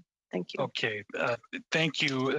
Thank you very much, Ms. Natcher, for that response. And we went a little over time with Mr. Julian, but that's all right. We got about a minute to spare, and I think we're ready to suspend the meeting. And I see that our chair has returned. So with that, I will suspend the meeting and relinquish the gavel. Good job, Vice Chair.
The meeting.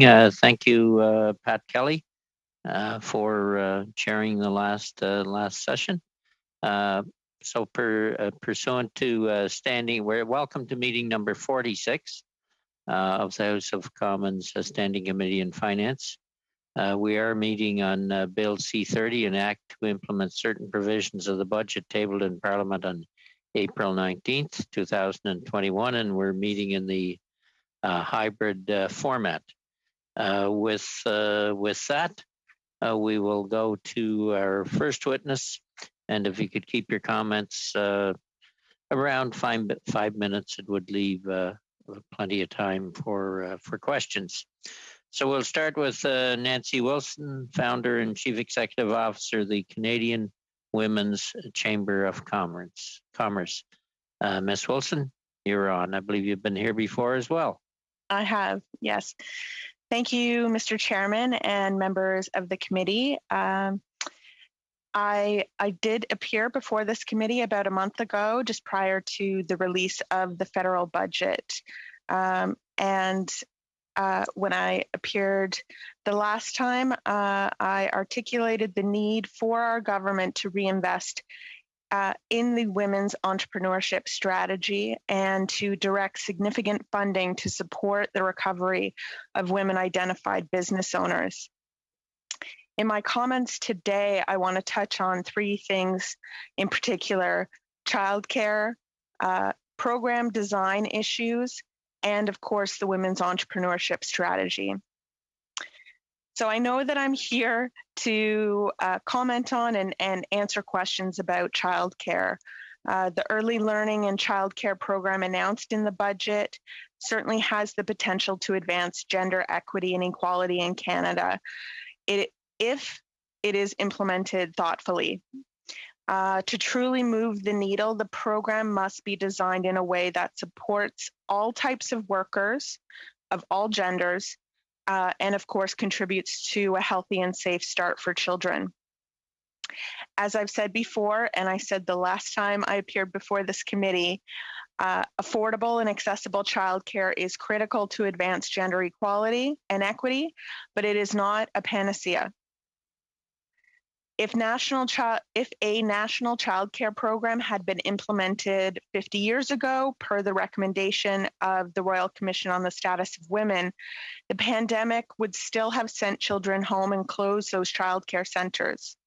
What might have been different, however, if we entered the pandemic with 50 years of universal, affordable, and accessible child care, may have been different gender norms, a greater percentage of women in senior management roles, and perhaps a different value assigned to women in the economy.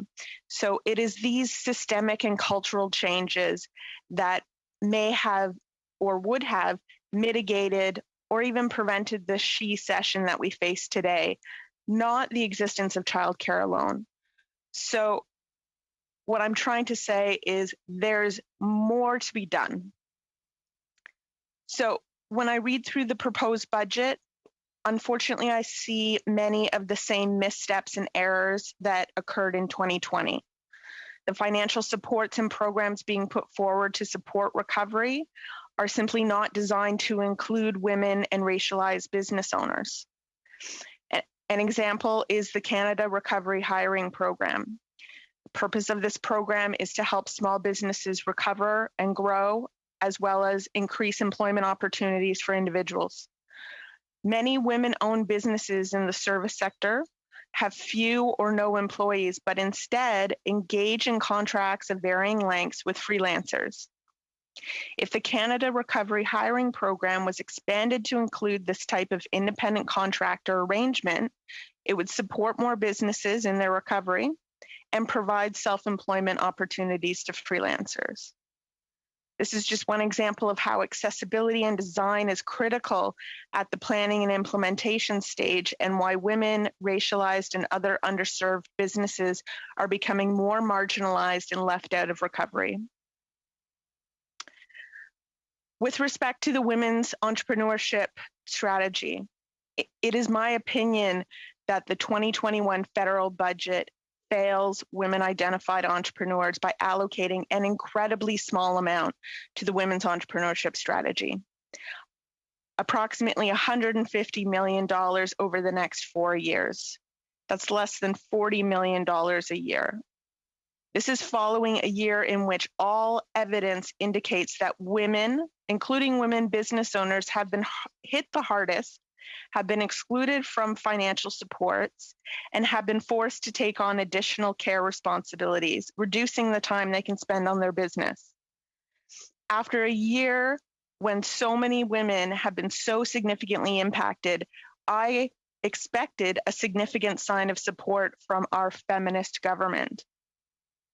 The stated objective of the Women's Entrepreneurship Strategy announced in Budget 2018 was to double the number of women entrepreneurs by 2025.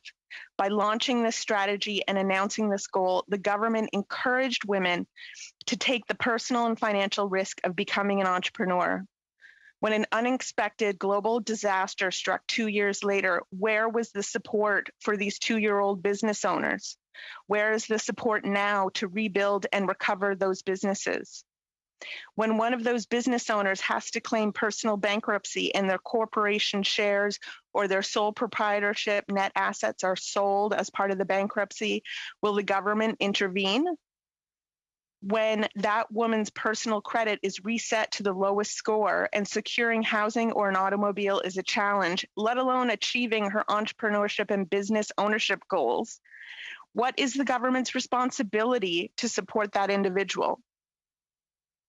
We are seeing women close their doors or walk away from their businesses at rates we cannot accept. I challenge the government to take action, to do better, and to support these business owners.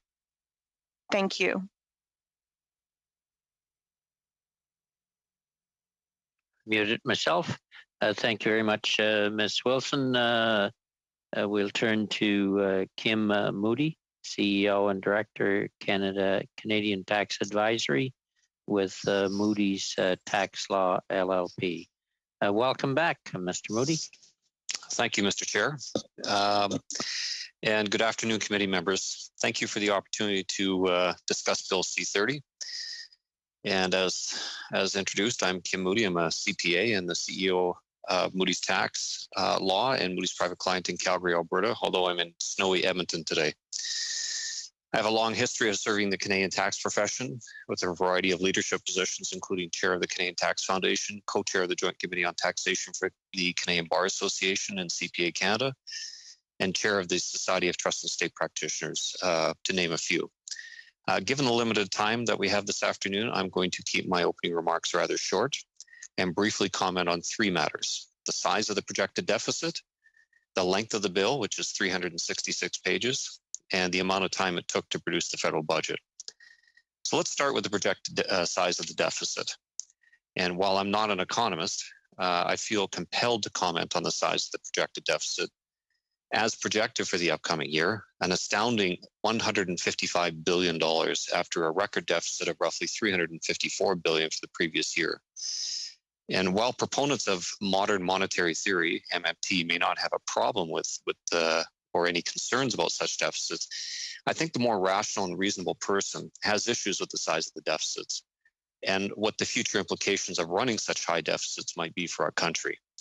Count myself and 74% of Canadians in the camp of being concerned, according to a recent poll conducted by Nanos for the Globe and Mail. While some argue that current low interest rates make such deficits and lending possible, should inflation and interest rates increase, Canada can expect significant negative implications.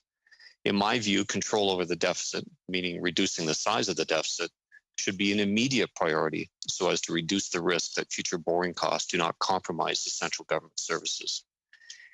Next, let me quickly comment on the length and content of the income tax measures contained in Bill C-30.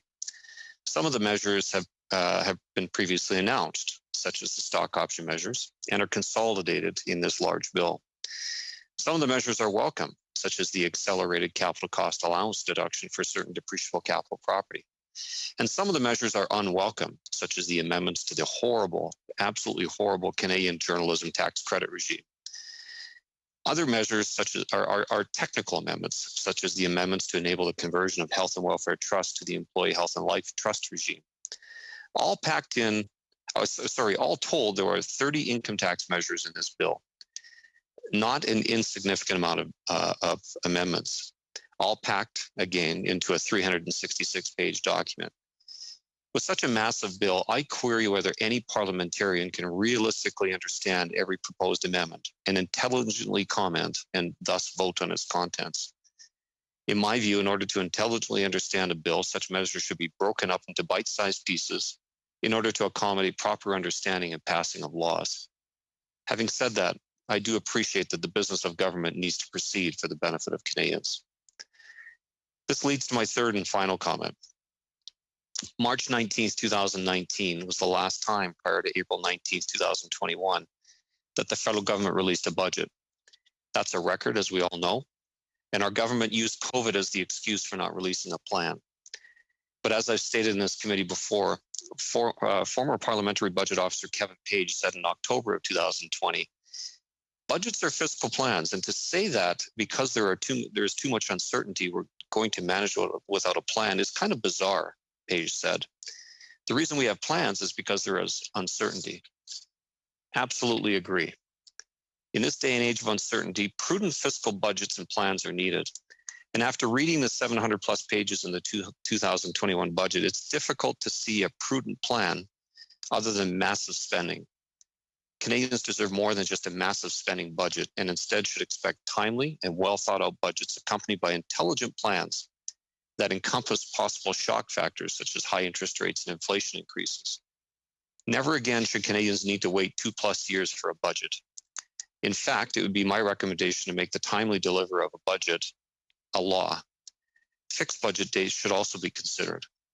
And finally, as many presenters have told you in the past, this country needs comprehensive tax review and reform. Your committee has recommended this very thing, and so has the Senate Finance Committee.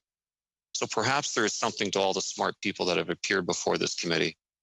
Rather than wading through a 366-page bill with 30 income tax amendments, Canadians should expect and demand real and comprehensive change. Forget the cries for patchwork quilt fixes like those contained in this bill. In my opinion, it is critical for our country's fiscal future to engage in comprehensive tax review and reform. The time could not be better. Thank you. Thank you very much, Mr. Moody. Turning then to the Public Service Alliance of Canada, Mr. Aylward, National President. Chris. Thank you, Mr. Chair and members of the committee. My name is Chris Aylward, and I'm the National President for the Public Service Alliance of Canada. We represent 210,000 workers across Canada, most of whom work in the federal public service, but we also represent workers in the broader public sector as well as in the private sector. Bill C-30 covers a lot of ground, as it should. These extraordinary times require extraordinary government intervention. The pandemic exposed many fault lines. Seniors became infected and many died in long-term care facilities because of numerous government policy failures. Low-wage workers, the majority of whom are women, Black, Indigenous, Asian, racialized, and people with disabilities, have suffered tragically and disproportionately because government policy has failed to address inequities embedded in every one of our systems. Now is the time to correct the mistakes of the past. We welcome the promise of national standards for long-term care, although we regret the funding will be delayed until 2022. Despite its absence in the legislation, we hope that the government will reconsider its efforts to improve long-term care by working to end the public sector pensions plan's ownership of Revera Incorporated, and instead put the second largest Canadian network of for-profit long-term facilities under public ownership and control. Revera is a wholly owned subsidiary of the Public Service Investment Board, which manages the investments of the pension plans of the Federal Public Service, the Canadian Armed Forces, the Royal Canadian Mounted Police, and the Reserve Force. PSEC made the call for a change in ownership of Revera as a result of mounting evidence that the incidence of deaths and illness attributable to COVID-19 is disproportionately large in private, for-profit, long-term care facilities. But we are glad to see workers will continue to see temporary support through the pandemic, but we also need far-reaching permanent improvements in income programs such as employment insurance. A federal minimum wage is a very good thing, but $15 an hour is still a low wage. Workers deserve a budget that creates conditions for decent jobs, paid sick leave, as well as decent pay and benefits in every jurisdiction. Also, the budget does not deliver the National Pharmacare program that the government's own commission recommended. This will undoubtedly continue to create financial hardship and lead to worse health outcomes for millions of Canadians. Nobody should choose between paying for critical medicine and groceries or skip prescription refills in order to pay the rent. The transformative element of Budget 2021 is the promise of a Canada-wide system of early learning and childcare backed by $30 billion over the next 5 years. Bill C-30 authorizes a transfer to the provinces and territories of $2.9 billion in 2021-2022 to be paid according to terms and conditions set out in bilateral agreements. PSEC started campaigning for federal action of this magnitude 40 years ago. Lowering parent fees to an average $10 a day, while also expanding the number of licensed childcare spaces, will bring down the obstacles stopping mothers from participating fully in the paid labor force. It will increase the social and economic security of women, and especially help those who now suffer the greatest inequity. Further, increasing women's access to paid employment will give the economy a huge boost now and in the future. The global pandemic has demonstrated this without a question. When childcare disappeared during multiple rounds of lockdowns and outbreaks, women were the ones most impacted and forced out of the workforce. The economic loss was immeasurable. However, to realize these benefits, the federal government must use its $30 billion to negotiate meaningful changes in how childcare is delivered. The economy needs a secure supply of publicly funded and managed childcare. It should be predominantly not for profit or public. The quality must be high, and those who work in childcare must be qualified and paid accordingly. The project is ambitious, expensive, but done right, it will pay for itself. We urge you to support it and hold the government to account for building the childcare system Canada needs and wants. Lastly, despite some gaps, we applaud the government's effort to continue the work of increasing equity for all Canadians. We support the commitment to combating systemic racism and anti-Black racism, both in the federal public service and across Canada. And we're encouraged by the funding dedicated to ensuring the rights of those living with disabilities, funding in support of the work of the LGBTQ2 Secretariat, and the development of an action plan, as well as continued funding to address longstanding issues in Indigenous communities. Mr. Chair, thank you for your time, and I look forward to any questions. Thank you. Thank you very much, Mr. Aylward. Then turning to another witness who's been here not too long ago, the Tourism Industry Association of Canada, Beth Potter, President and Chief Executive Director. Welcome, Ms. Potter. Thank you, Mr. Chair, Monsieur le Président et chers membres du comité. Thank you, Mr. Chair and committee members. I'd like to thank you for inviting us here today. I'm here again. The Tourism Industry Association of Canada, or TIAC, is the national voice of the tourism industry and has been actively calling for sector-specific support for the tourism economy since the onset of the pandemic.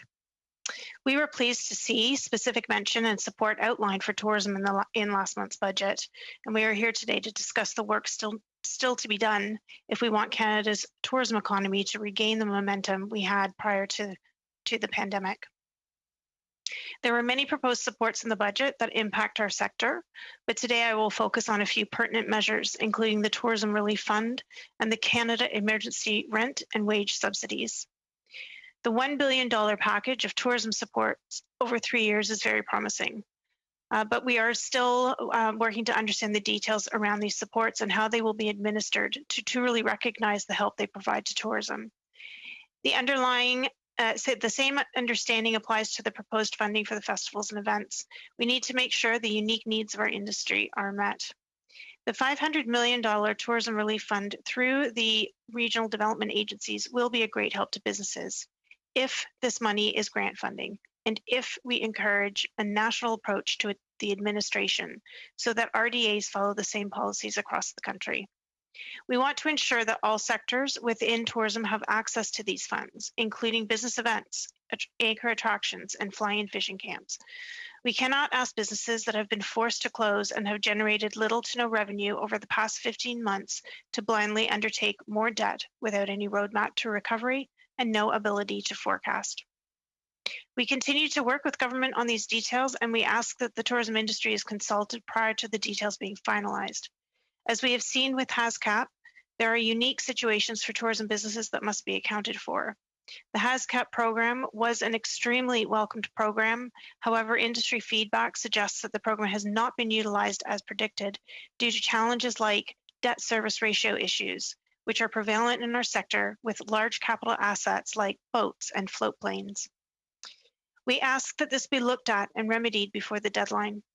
We have seen that the lack of access is exacerbated with Indigenous tourism businesses, and we must make sure, moving forward, that the necessary financial support for Indigenous tourism businesses also roll out effectively and ensure that access through Aboriginal financial institutions is secured. The emergency wage and rent subsidies have been a lifeline to so many of our businesses, and while we welcome the extension of the programs, the impending fall timeline and the decline of support levels are big concerns for our industry. Our businesses will not be at a place where support is no longer needed as of September or even November. Some sectors, such as the cruise industry, are completely shut down until at least spring of 2022. In addition, many of our members are seasonal businesses who must be accounted for with support programs. Their means and timing for revenue generation are different than most, and we are looking at our second summer season lost. The new Canada Recovery Hiring Program is positioned as somewhat of a bridge to the declining subsidy programs. However, the timing requires that businesses are reasonably financially sound by June in order to take advantage of the program. Additionally, as most tourism businesses now have limited or no cash flow or reserves, they may simply not be able to afford workers even if the 50% subsidy is in place. As such, we are recommending urgently that the CEWS and CERS programs continue for tourism businesses at existing levels for as long as they need them, taking into account seasonal businesses. That the Tourism Relief Fund be administered through the RDAs with a national approach as grant monies, and that HASCAP be amended to allow for tourism businesses with debt service ratio implications to qualify. Looking ahead, our number one priority is getting back to business at full capacity. When we compare proposed supports in the budget to the timeline of proposed declining supports for businesses, we see that they don't match up. We are asking government to put a line in the sand and name a target date for border reopening, including a definitive plan for proof of vaccination for international travel, testing requirements, and elimination of quarantines. Our businesses do not turn on with the flip of a switch. We need time to recontract, remarket, retool, rehire, and time behind the scenes to do things like test the rides at the amusement parks that have been closed for a year, fill the splash park pools, and retrain pilots. TIAC recommends that Canada work with counterparts for solutions to ensure that we are on board with a global system and stay part of the seamless traveler experience. We are also advocating for a One Canada travel policy. We ask the government to work with provinces and territories to open their borders and avoid inter-travel provincial testing and quarantining, which will provide confusion to both domestic and international travelers. And finally, changing the narrative and supporting consumer confidence will be a critical piece. As we see case counts decline, we are asking government to lead the way to the return to travel and to encourage Canadians to travel within Canada.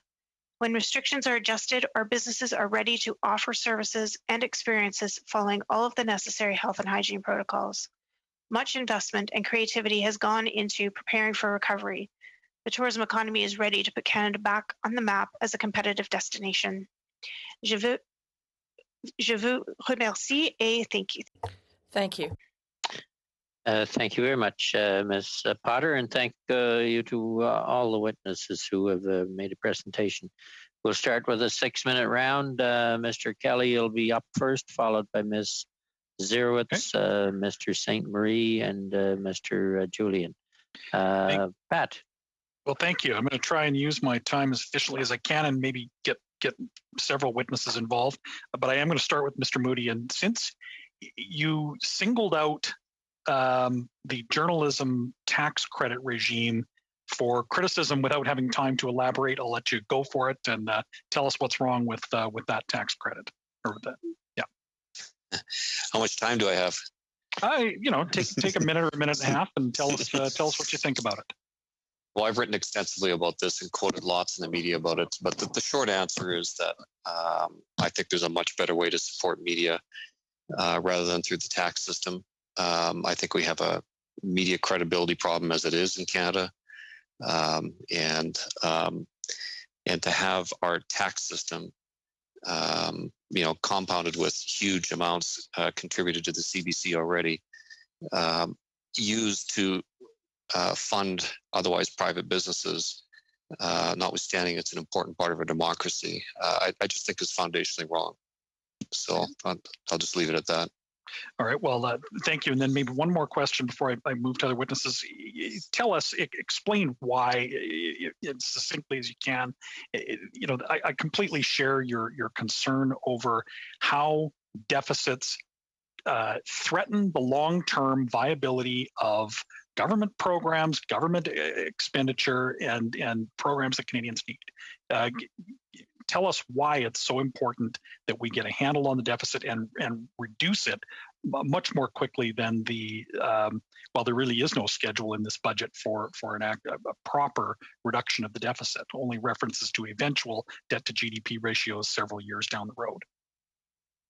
Yeah, I think, frankly, it's a lot of common sense. And talking to my economist friends like, Jack Mintz, the esteemed Jack Mintz and others, there's, although some economists, don't like it when I use this simple example because apparently households are different than government, which clearly they are.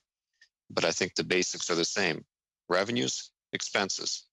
And if your revenues are less than your expenses, then you have a deficit, whether it's a household or a government. And if you accumulate debt, you're going to have to pay somebody interest costs. And when those interest costs rise to the point where it achieves a significant amount of your spending budget, whether it's household or government, something has to give. In the household, if it's my household, that means my grocery bill goes down or my kids' discretionary spending goes down. In government, it's service programs go down. I've heard some witnesses today and listening in on the others who want the government to spend lots of money. Well, of course, everybody wants to receive money, but there's only so much money to go around. And so I think the short answer to your question is that I'd like to see government continue to provide essential services that aren't compromised. Okay, thank you.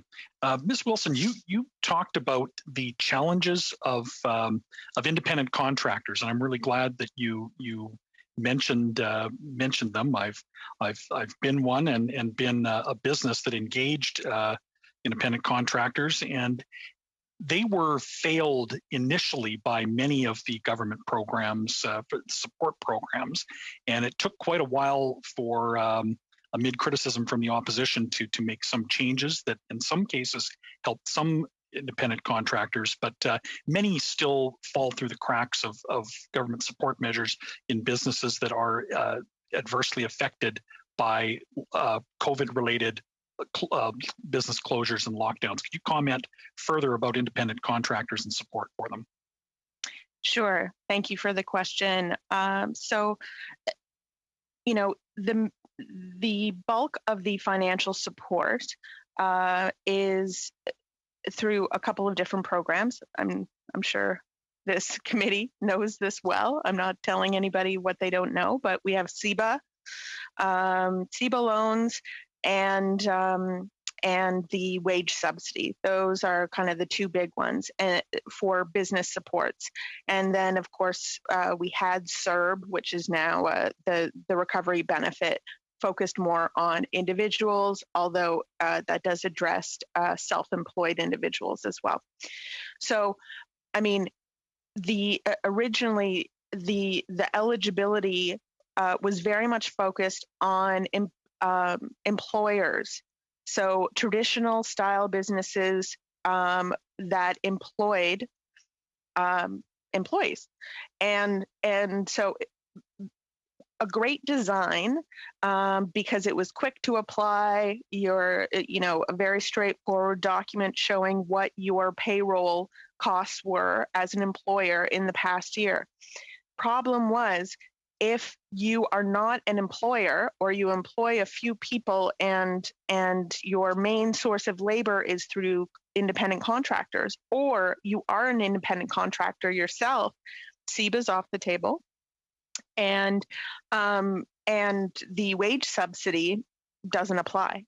Right. So wage subsidy still not applicable to freelancers. They work for themselves and contract with other folks. In terms of CEBA, if they have 40, a certain amount of fixed costs, they can access that. But it is a long, hard road to get access to that CEBA in terms of, this preliminary questionnaire showing this fixed cost, that fixed cost. It's tough. I think looks like I'm out of time, but I would have. You get time for one more. Oh, great. One quick one, to Ms. Potter, you mentioned the HASCAP, and the government has pointed to that program and others for businesses that have fallen through the cracks of measures, and yet. What your members have told you, I've heard from many other small businesses that it may be that they're allowed to apply, but they still don't get and don't get approved. So, can you talk about challenges your members have with that or other programs?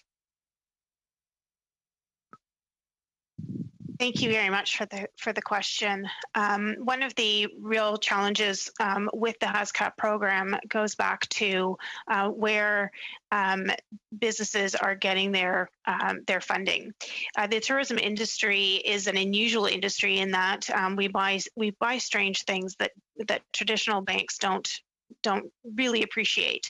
Things like float planes and boats. And we are a seasonal business, and that often scares away traditional financial institutions as well. And so using third-party lenders is quite common in the tourism industry. And unfortunately, the debt service ratio and the third-party lenders immediately create a black X on applications for HASCAP. So there's a challenge there of getting that sorted out. We have taken it to the folks at ISED, and we're trying to, and to the folks at finance, we're trying to work through it, but it is certainly one of the challenges. The other challenge that we're also having is, we're asking businesses to take on more debt and to cover fixed costs that aren't going away. And some flexibility around repayment is going to, I think, be something that we're going to have to get into down the road. As far as there's a similar to the CEBA program, there is a forgivable portion if you pay back within a certain time frame. The challenge for many businesses is that they're taking on a disproportionate amount of debt, and they're going to need longer than the 10 years to pay it back. And so I think that we're going to need to see perhaps a little bit of leeway in that realm. Okay. Thanks. This chair is more generous than the last one with time. I can tell you that. Well, thank you very much to you both, or to all. Ms. Zerowitz and then Mr. St. Marie. Thank you so much, Mr. Chair, and I agree with Mr. Kelly's comment. You were very generous, but I think it was good. Anyways, I want to thank all the presenters. Really, thank you for being here today. Really appreciate your presentations. Ms. Wilson, I'm going to start off with you.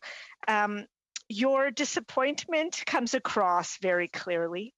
And I really appreciate your honesty. I want to dig a little bit more into some of your comments around support for women entrepreneurs, because I'm hoping that we can get that right moving forward. But I just want to talk for 1 minute about the national childcare. I agree with you that it's not a panacea. I do believe, though, it's a huge announcement. And I know that for people in my riding of Davenport, they see this as a game changer for them. For many of them, they want to start businesses. For many of them, they really just want to focus on sort of some of their life's work and for their career. And so would you agree that while this is not a panacea, would you agree that if implemented as stated, it would be a huge benefit to your members? Absolutely, absolutely. I want to state unequivocally, the child care announcement in this budget is historic. The investment is historic, and it is absolutely what what our community has been asking for and looking for. And so although I have complaints, and I'm not, I don't hesitate to air those complaints when I have the floor. I commend this government on moving forward on a national child care program. Of course, I have a couple bones to pick with how it's being implemented. I think that can come out in as we move forward. But absolutely, this is a fantastic move forward. It's so yes. The answer is yes. I really appreciate that, Ms. Wilson. Thank you. So I want to get to women's entrepreneurship because I know our government's been seized with this. And so I just have a little note to myself. I have here, it says since 2018, the government support to the women's entrepreneurship program has been close to $5 billion. It includes $1.4 billion through the Business Development Bank and $2 billion through the Export Development Canada. And you're right, in this budget, we have $146.9 million over 4 years.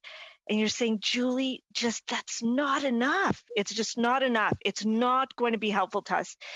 And I know you've made some recommendations around the Canada Recovery Hiring Program, so I really appreciate your comments around the contractors. If there's one or other two key recommendations that you said, look, if government only does these one or two key things for women entrepreneurs, it would be a game changer for us. What would those be? So what women entrepreneurs need, they need grant funding. They need financial support directly in their pockets to help them with rebuilding and recovering their businesses. As things go back to normal, as children go back to school and back into childcare, however that is organized, they can turn their attention back to their business. They can try to go out, generate sales. They need cash. That's what they need. They need cash, and it needs to be, it can't be debt, because that's what they've been accruing over the course of the pandemic, because they haven't been able to access financial supports in the same way that that other groups have been able to, period.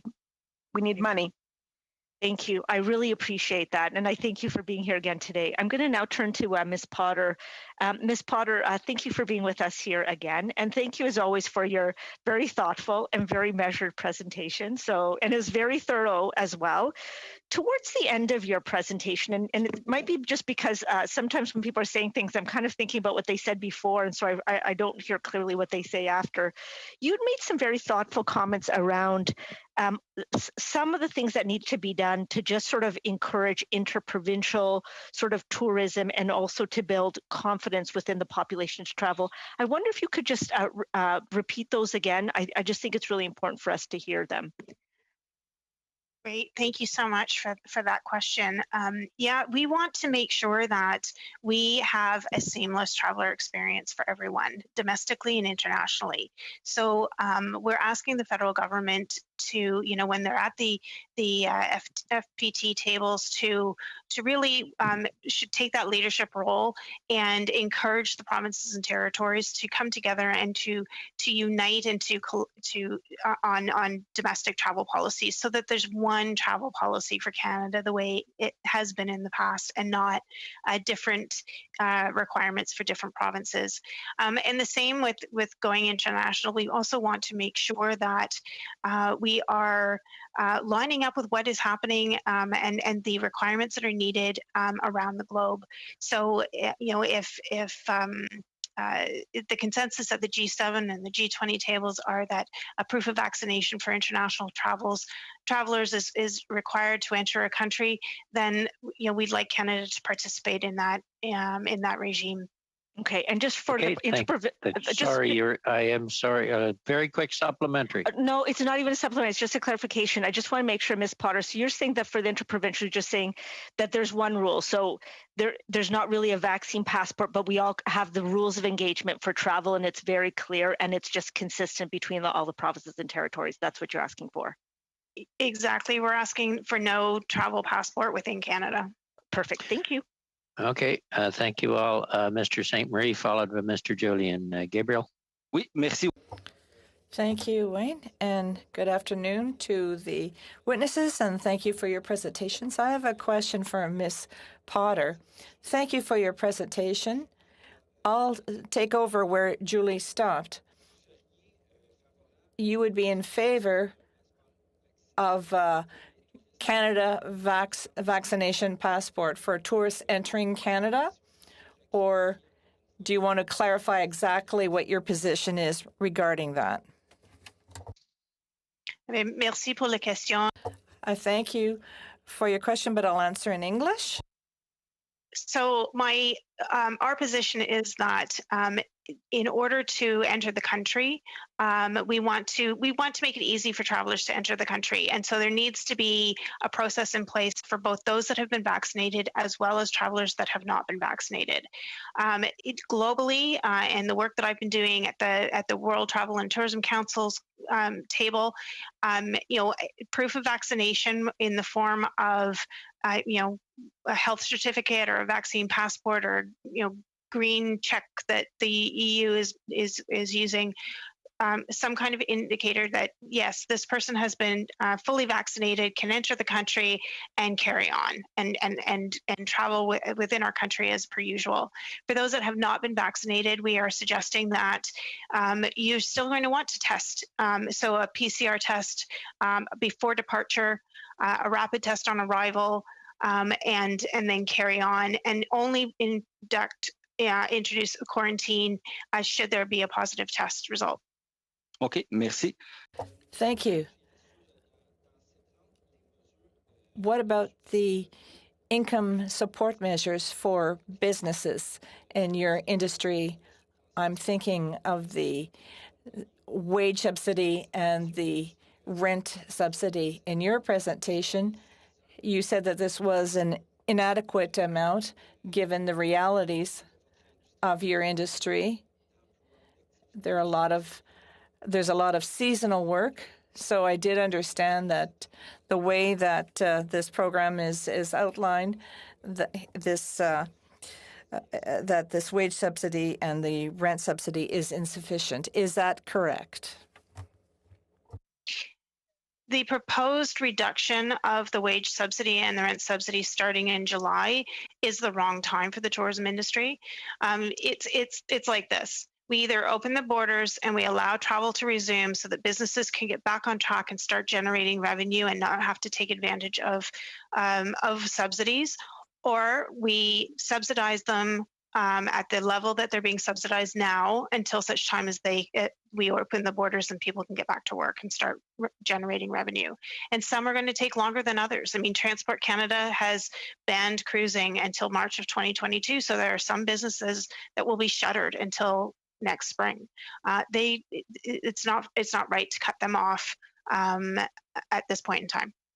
Donc, ce que vous suggérez, c'est... So what you're suggesting is that depending on the sector, the support measures should last longer at an adequate level. If this is not done, if the legislation is adopted as is, what will the economic impact be for the members of your industry? Prior to COVID, we were $105 billion a year industry, contributing 2.3% to the nation's GDP. If the we know that 60% of tourism businesses across the country have told us that the access to the wage subsidy and the rent subsidies are why they're still in existence, and are ready to welcome guests back and ready to contribute to the economy again. If we lose 60% of 105 billion, well, that's over $60 billion worth of contribution to the GDP. It also represents hundreds of thousands of jobs. We have displaced 500,000 people over this past 15 months, many of whom we've lost to other sectors as they've had to find additional work. But we want to get back to employing almost 2 million Canadians. Ouais, c'est You have portrayed a situation that is far from being funny. Thank you for this information. I think we need to further support your industry that contributes so much to the Canadian economy. And I'd like to thank you for your clarifications. You talked about various sectors. You talked about the festival sector and measures that are tailored for them. The problem with festivals is that they're going to have income coming in for a couple weeks out of the year, and then they have to make enough to get through the year. So what I understand is that for this for this sector, you're hoping that the measures will be continued until we get to a point where this festival sector can get itself back to normal. Thank you. Yes, that is correct. We are looking for ongoing support for the festivals and live events sector, support for not only the people that put those events on, but the artists and the vendors that participate within the events. Okay, thank you, thank you all. Mr. Julian will be followed by Mr. Fast. Peter. Thanks so much, Mr. Chair, and thanks to each and every one of our witnesses for coming forward today. Your testimony is very important, and we all hope that you and your families continue to be safe and healthy during this devastating third wave that is sweeping the country. I'd like to start with you, Mr. Alward. Thank you so much for coming out today. And thanks to your members for being frontline heroes through the course of this pandemic in a variety of different occupations. You have Public Service Alliance of Canada members that are serving despite the dangers. And I think that's one of the elements that Canadians will remember is the courage and the commitment and dedication of frontline workers, of healthcare workers, of first responders. I think Canadians will also continue to be shocked by the profiteering that is taking place during this pandemic. Banks with $40 billion of profits, hundreds of billions of dollars in liquidity supports, billionaires over $80 billion in profits. And we have seen in the long-term care sector unbelievable profiteering during this time, executive bonuses, dividends, stock buybacks taking place while the people were dying in these homes. And just a few blocks from my home in the traditional unceded territory of the Kakite First Nation and Coast Salish peoples in New Westminster, BC, is a Rivera home where over 30 people died, and it was kept quiet for well over a week. These are the kinds of stories, the tragedies that I think Canadians will remember. Is this not a profound wake-up call for how we treat our seniors and the for-profit motive in the long-term care sector that has led to so much devastation and death and tragedy during the course of this pandemic? Yeah, thank you, Mr. Julian. Yeah, absolutely. And as you know, Rivera, and as I said in my statement, is a wholly owned subsidiary of the Public Service Pension Plan, which we find absolutely appalling. And you know, it's worth quite a bit of money, actually. And yes, we want our members' pension plan invested in the best interest of the members, but we also want those monies invested in the public interest as well. And when we have pension plan money invested in Rivera, which has an absolutely appalling record of healthcare, we find it shameful. And we've called on the government. I've personally called on the president of the Treasury Board to start having discussions around transferring that to the provinces and having those bilateral discussions with the provinces, with the health authorities in the various provinces and territories, so that we can transform that into a publicly owned and rather than for-profit, privately owned. Because as I said, and as you've stated, it's absolutely appalling, the record, and to have a crown corporation of the government investing in that and those kinds of things is we just can't understand it, to be quite honest. Thank you. And isn't it a broader question as well, that if we're talking about healthcare, what we've basically established as a society is a strong healthcare system. There's still lots of holes, and I'll come back to that in a moment. But the issue of long-term care and making sure that long-term care is not for profit, that the primary focus isn't executive bonuses and dividend payments, but rather the care of the seniors that are entrusted to those homes. Isn't this a broader question that goes beyond your very valid and eloquent point about having Revera being taken in as a publicly managed facility and network, but also to the whole long-term care network for profit that has not distinguished itself, quite the contrary, over the course of this pandemic, with so many cases of misplaced resources that have led to bonuses and dividends on the one hand, and tragedy and death, not only from residents, but also from the workers.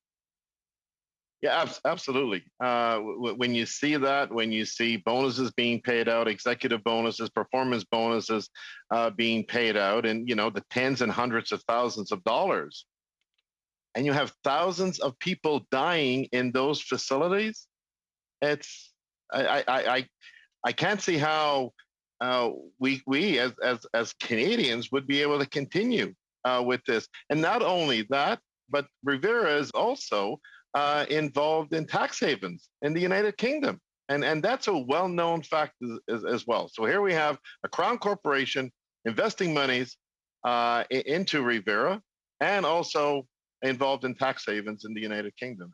Like I said, it's absolutely astounding to us, and we're calling on the government to start having those bilateral discussions with the province of territory. Last question, Peter. Thank you for that. I mentioned the holes in the healthcare system. The Public Service Alliance of Canada has taken a strong stand to put in place public universal pharmacare. This bill basically betrays election promise that Mr. Trudeau made in 2019. There's no provision for public universal pharmacare. How important is that for Canadians to have in place public universal pharmacare?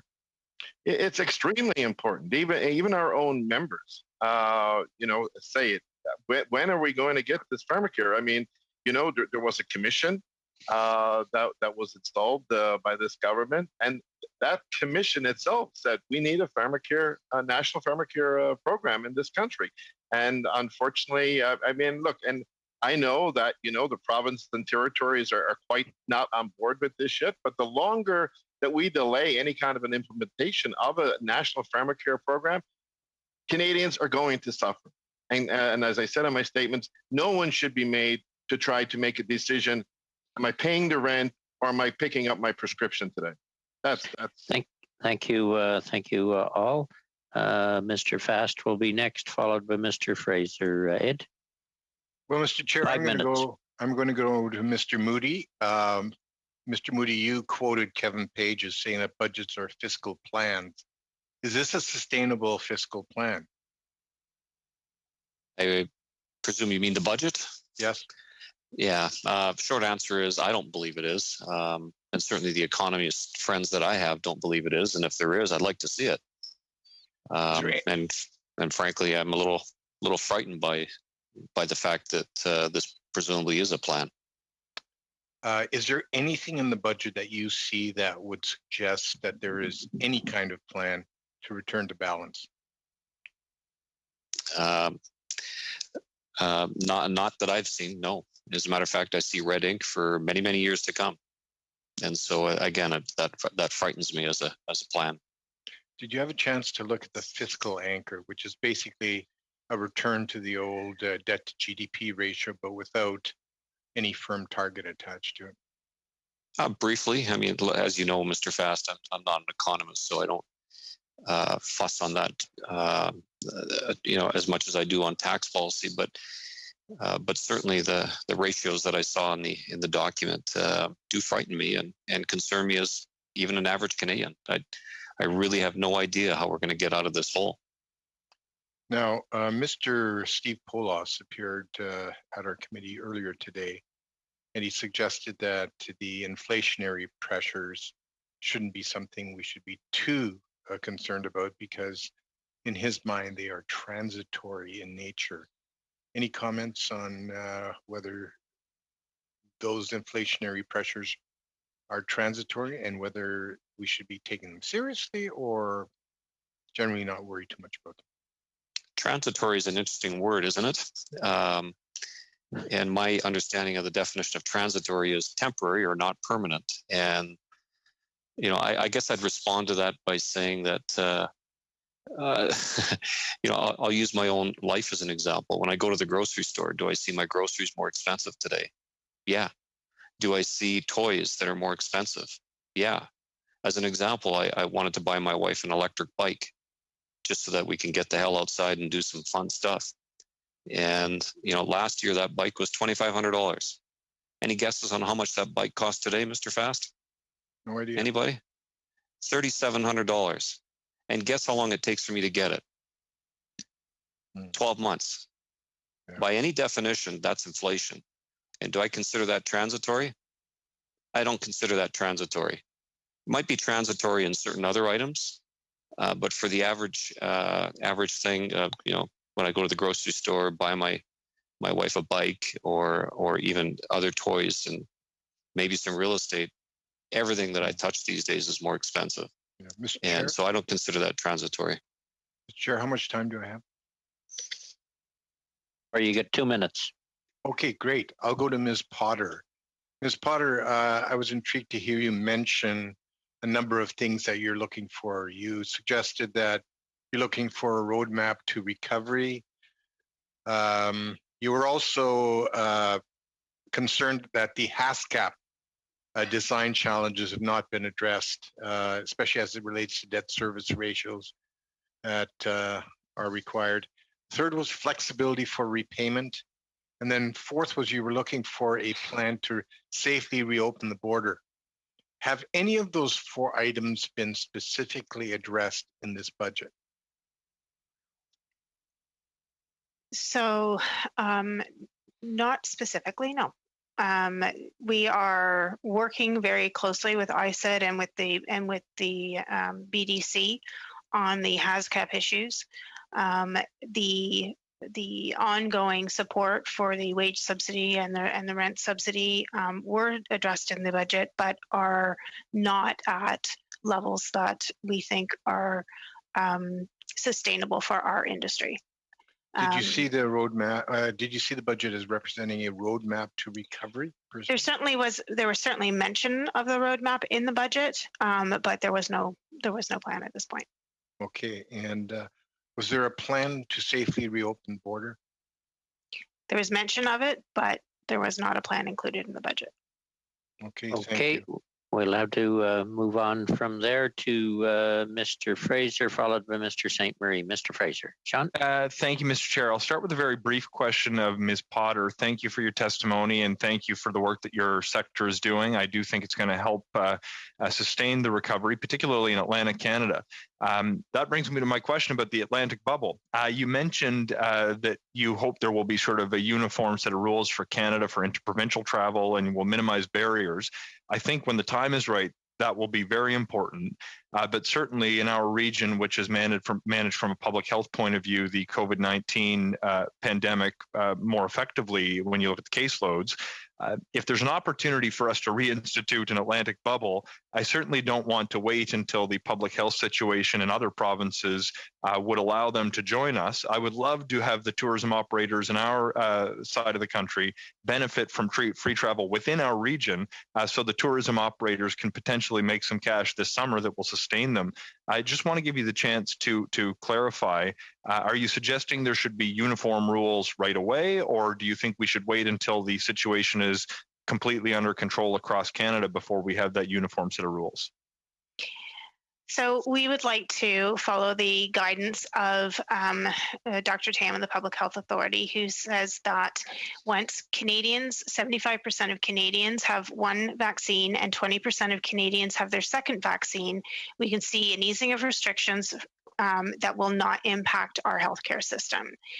All the modeling suggests that that will happen this summer, and that we can reach that first milestone in June and that second milestone in July. There are tourism operators that I have spoken to. I've spoken, in Atlantic Canada. I spoke to somebody in New Brunswick, and 100% of their bookings are from Quebec. And right now, she's going to have to turn them all away. I was talking to another operator on Prince Edward Island, and with the wage subsidy the way it's been, this is an operation that normally employs 4 year-round people and up to 200 seasonal staff. They will net out on an average year a net profit of about $300,000. With the wage subsidies and other supports last year, they lost $300,000. With the decline in the wage subsidy as it is depicted in the budget, they will lose an additional $80,000. So they will be in the hole $380,000 this year on top of the $300,000 they lost last year. This is not a sustainable model. And so we do need to get the bubble open. Oh, look, I don't disagree. I only mean to suggest that if we have the potential to do it sooner in the Atlantic region, I hope we take that opportunity. And as soon as public health allows, quite rightly, you point out, we should be allowing travel within Canada. Mr. Chair, how much time have I got remaining? You've got 2 minutes, a little Okay, better. I'll try to be quick. My comments are directed towards Mr. Moody. I share his concern about needing to manage the fiscal situation in Canada in a prudent way. I think we have disagreement, though I found his testimony interesting on what that looks like. I'd point out that we have had Kevin Milligan, a professor of economics, testify before the committee in April of 2020, who pointed out that incurring debt was not a choice. It was only where we allocate that debt. He pointed out that if we let it fall to households and businesses, they would bear that debt. If they go bankrupt, banks would bear that debt. But moreover, the cost of not supporting them would have led to a restriction on the growth opportunity on the back end of this pandemic. There's only one group that I've actually seen do a counterfactual of where we would have been had we not made these investments, and it was the IMF. And I'm going from memory here, so I may be off on the stats. They projected there would have been a decline in GDP in the ballpark of, I think it was 7.8%, and a decline in the unemployment rate of, or an increase in unemployment of 3.9%.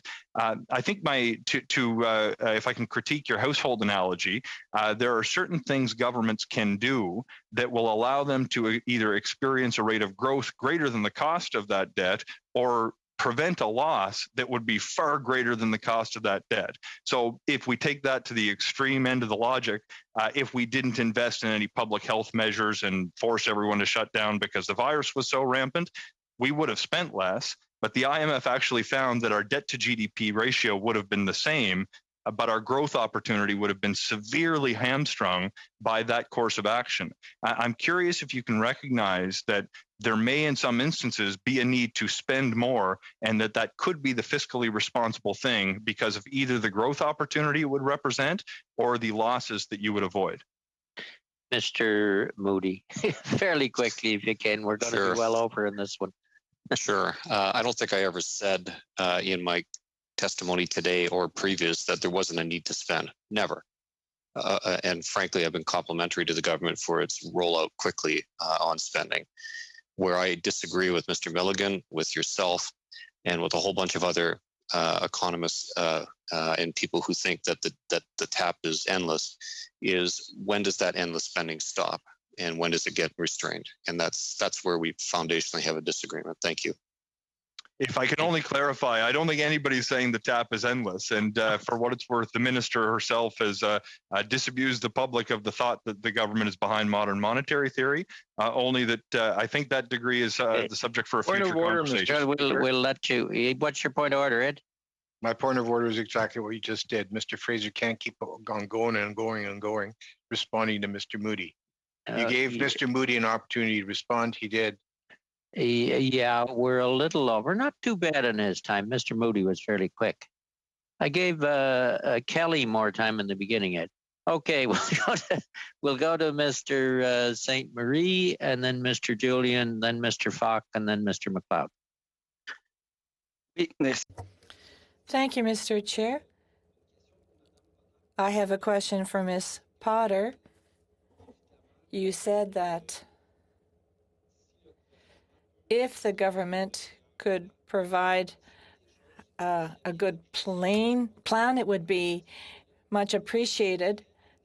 I'd like to give you an example with respect to artists and festivals. They're saying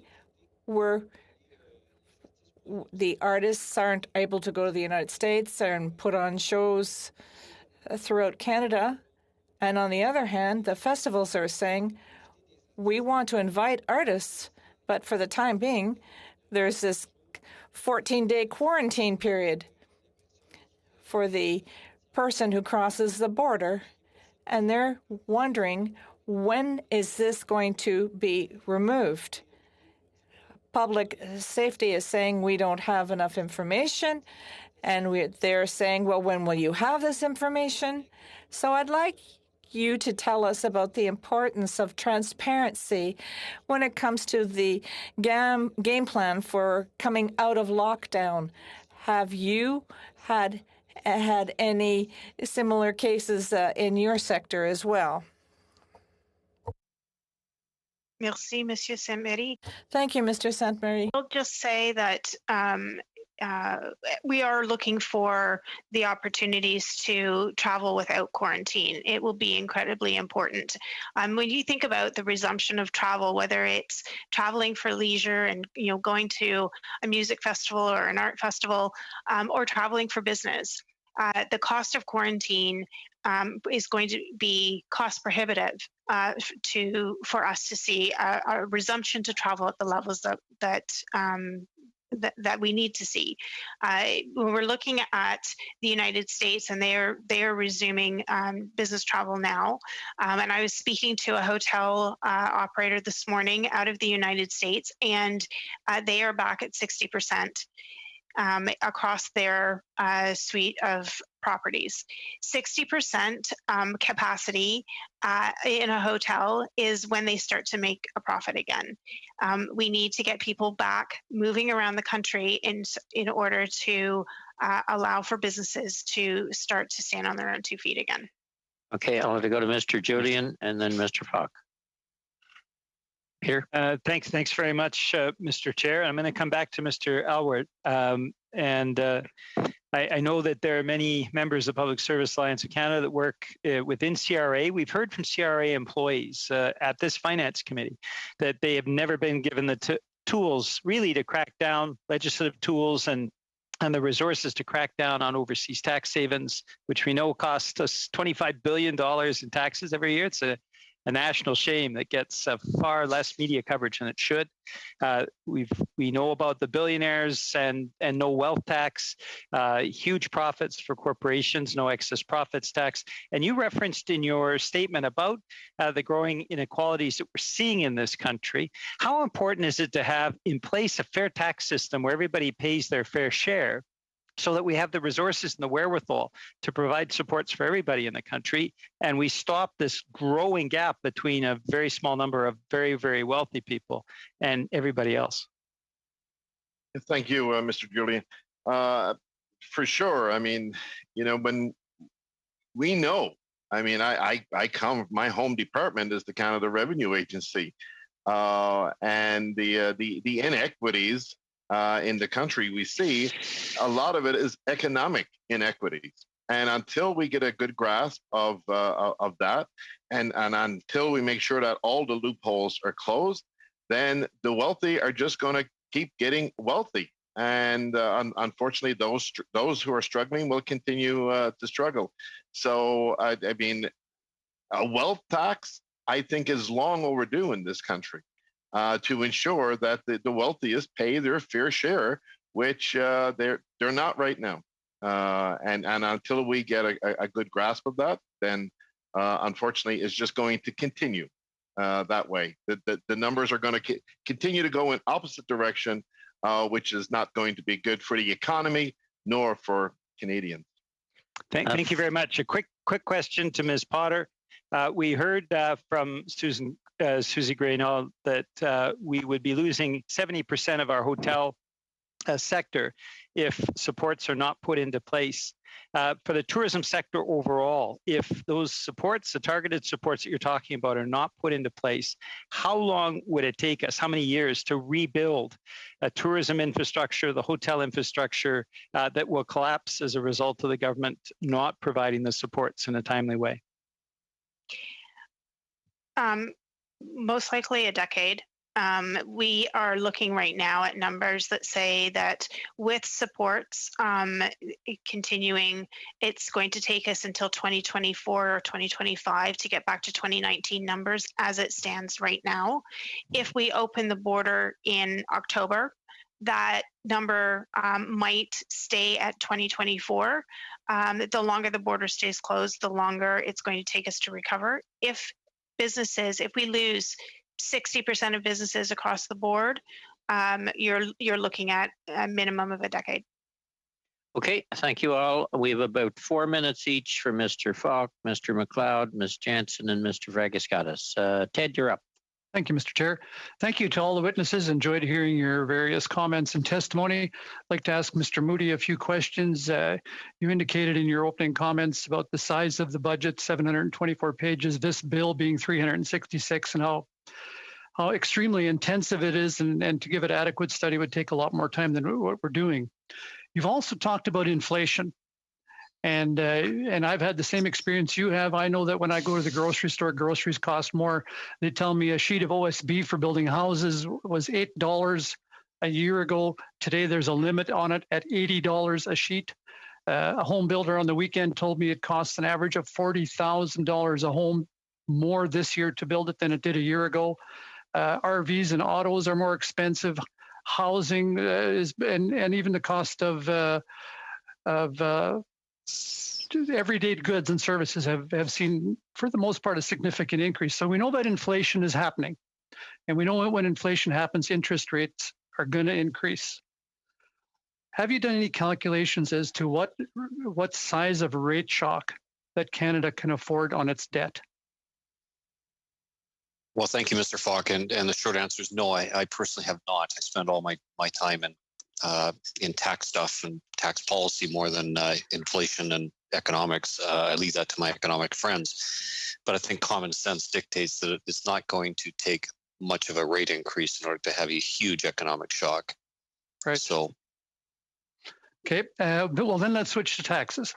Sure. National Early Learning and Child Daycare Program that's being suggested by this budget is going to use Canadian tax dollars to subsidize the parents who make a choice to take advantage of a national daycare program.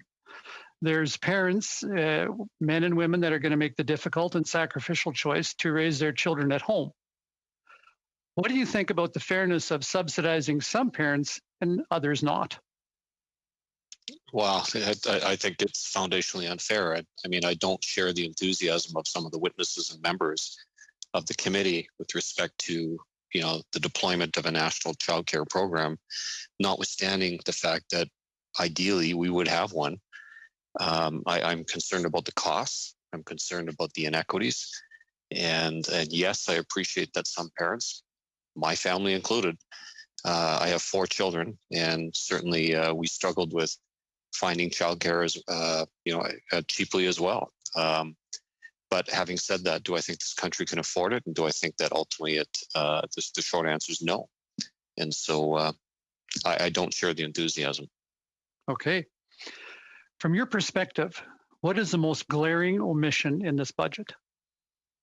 Well, I said it in my opening remarks, the glowing, and I'll say it until it happens, which might ultimately be until I die or sometime after I die, but is the lack of comprehensive tax review and reform. That has not happened in this country since 1962 on the Royal Commission on Taxation. And this committee itself recommended comprehensive review and reform, and so did the Senate Finance Committee. All these asks, I noticed the member from the NDP calls for a wealth tax. Well, maybe a wealth tax is a good idea. Who knows? But it shouldn't be done in isolation, and it shouldn't be. It should be part of an overall comprehensive review and reform, and we're long overdue. And that, to me, is the glaring omission from this budget and many budgets previous. One more question, Mr. Chair? A very quick one. No. It's you okay. can make it 30 seconds. Okay. No, I don't want to rob Tamara. Okay. All right, Mr. McLeod, roughly 4 minutes. And Mr. Moody, I believe we made that recommendation twice on this committee. Mr. McLeod, 4 minutes. Thank you for giving me some time, Mr. Chairman. My question, first of all, thank you to all the presenters. It's a very interesting discussion. My question is for the Tourism Association, Beth Potter. I represent the Northwest Territories, and over half the Northwest Territories is Indigenous. So it was very important to us to see Indigenous tourism finally set up an office here in Northwest Territories.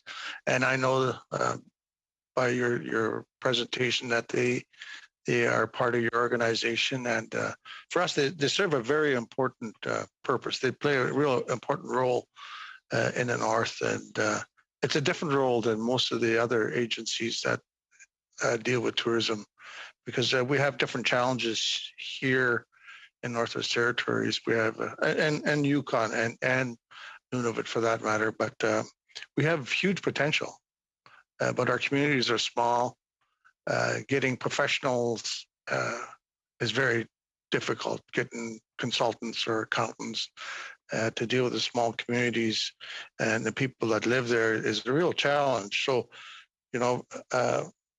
I find that a lot of our operators struggle to get even insurance or permits, things of that nature, where you got to go to the regional center to get it. And Indigenous tourism plays a big role in helping them and guiding them. So, this year we've seen Indigenous tourism in the budget. They got money. But I wanted to ask you if you felt that that is something that we should be encouraging to do better, to get more money for Indigenous tourism, so they could have more staff on the ground, more people to help things move along and move forward. Well, thank you for the question. And Indigenous tourism is an incredibly important product as part of Canada's overall offering, and we've seen huge growth in the level and the quality of Indigenous product and the number of businesses and experiences that are being offered. And so, yes, we need to continue to foster the development of these great experiences and make sure that they're market ready and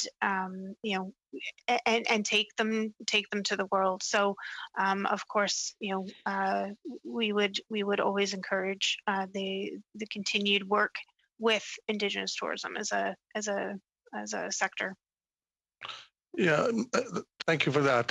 And I would also like to ask you, and I'm not sure if you're aware of this, but there's real challenges when it comes to getting Indigenous people formally involved in tourism development and in the communities. And I believe it would be the same in the tribes in the South, but in our communities, it's really important to have things structured in a way that you don't step on somebody's toes when you go into a different area on one tribe traditional lands or our family's traditional lands. So a lot of the communities are working on, and they had been talking with Indigenous tourism to develop tourism development plans. So tourism industry knew where they needed to stay away from important burial grounds or sacred sites or, environmental sensitive areas.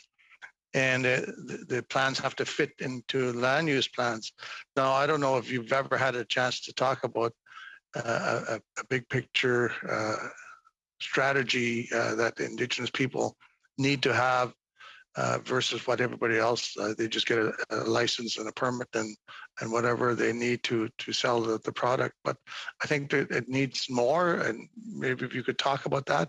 And I also think that a lot of the money that came for tourism relief left Indigenous people out. I know many hunters on the northern coast along Beaufort Sea, polar bear hunters, ecotourism operators, single operators, or mom and father and son, or a couple. They just closed their doors.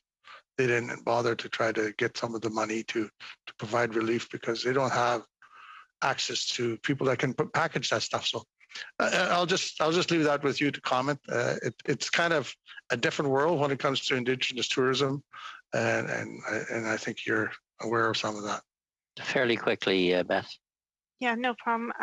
There are many Indigenous tourism organizations across the country that do work very closely with their local businesses, and will continue to do so. And we would encourage them to continue to do that, and to continue to work with the different levels of government as well. And we've certainly been encouraged to see funds available to Indigenous tourism businesses through the Aboriginal financial institutions, which made sure that there was a way for them to access those funds.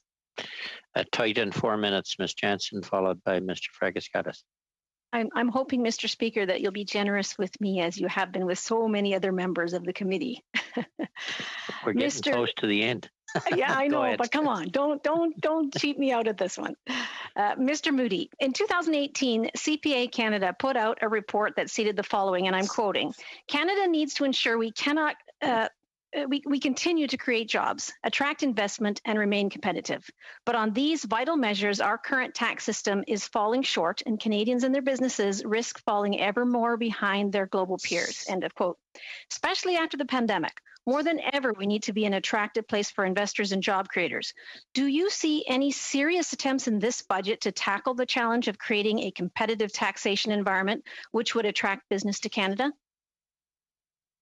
No, the only exception to that would be the compliment that I gave in my opening remarks, which was a bit of a surprise for the immediate expensing of certain capital assets. That was unexpected and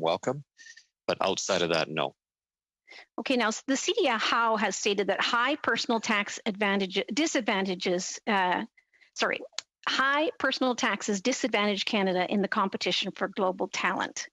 Watching the recent exodus happening in the U.S. from the highest tax states like California to lower taxation states, we should recognize that we face the very same risk as a nation. Tesla, Hewlett-Packard, Charles Schwab, Signeasy, QuestionPro, and others have all moved out of the state. Canada isn't immune to the impact of high tax rates, both personal and corporate. How does this budget tackle the problem of Canadian business leaving the country for more supportive countries? Frankly, it doesn't.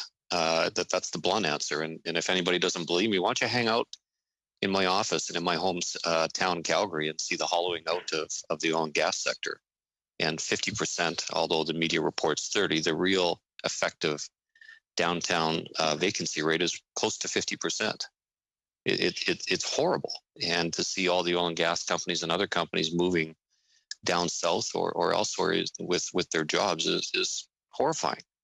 I also challenge anybody to hang out in my office. And obviously, solicitor-client privilege and confidentiality restrictions apply, but I'll show you all the files I'm working on a no-names basis with high net worth job creators moving. And it's a flurry. And I can't wait till Statistics Canada catches up with it because I'm not seeing any media or Statistics Canada reporting on it. But it's a massive problem. and it goes to a whole variety of issues. Absolutely devastating for sure.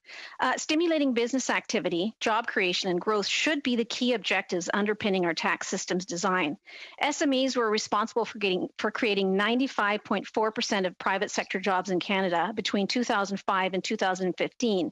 And as of 2015, SMEs employed 10.5 million, or 90.3% of private sector workers across Canada. Yet the taxation of SMEs has been subjected to layer upon layer of complex changes over the years, and they're having trouble keeping up, as well as costs for compliance are increasing. Why does the taxing of small business continue to be so punitive when they are the source of new jobs in Canada? Wish I had an answer. The 2017 private corporation debacle was a prime example of thinking that SMEs are kind of evil rich people that can withstand complex legislation.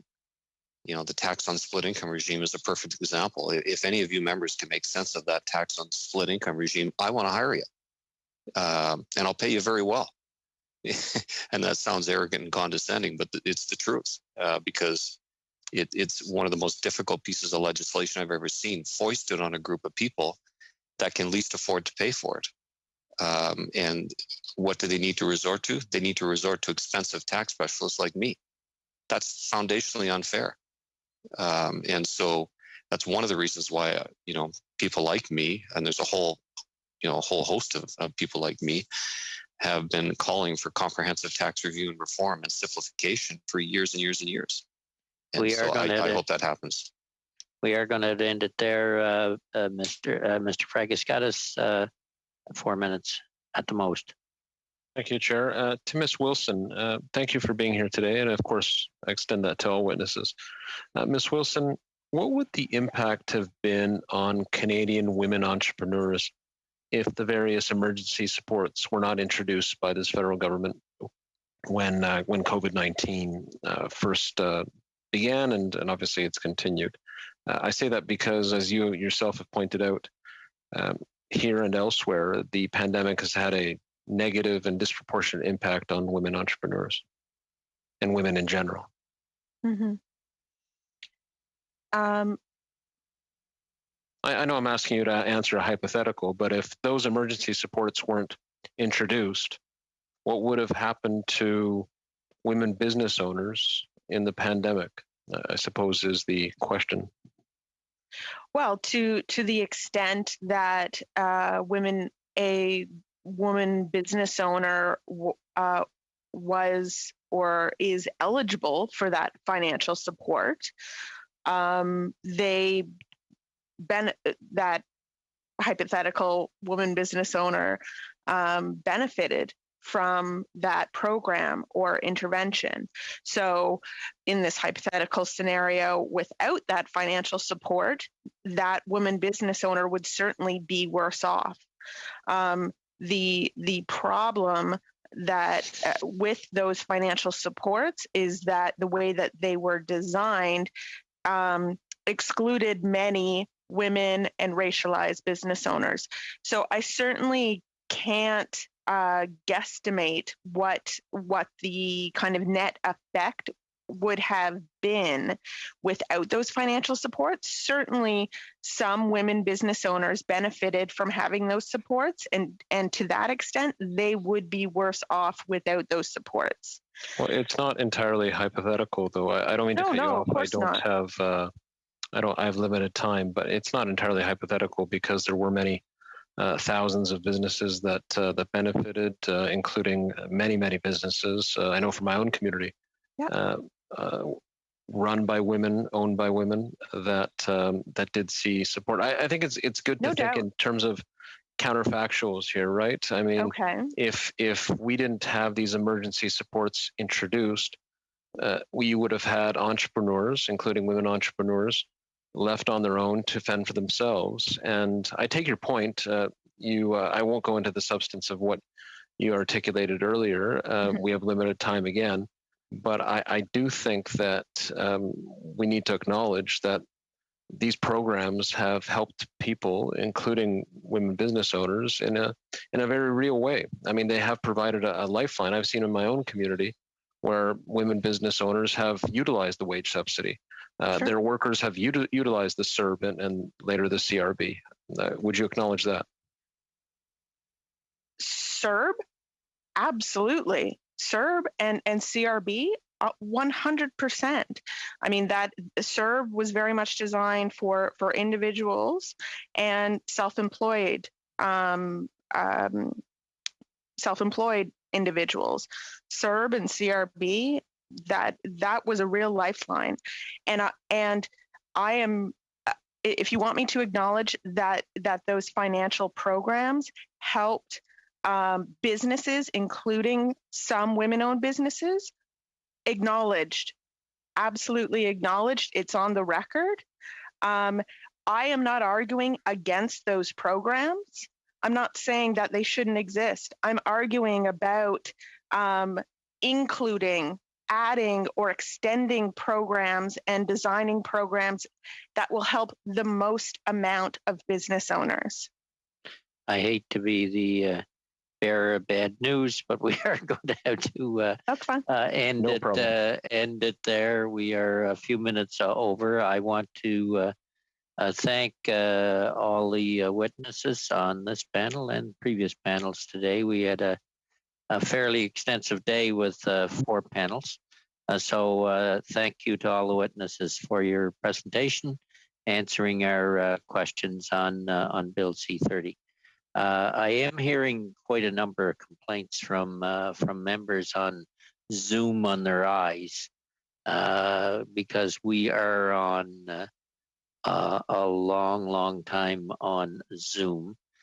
So if anybody's got any magic solutions, whether it's eye drops or something else, let the rest of us know. I see Annie's got the eye drops up there. But I know my own eyes are starting to get bothered on the amount of time that we're on Zoom. And so we'll look to magic solutions coming forward at the next meeting, maybe. With that, thank you to everyone, and meeting adjourned. Bye-bye. Thank you. Thank you. Bye.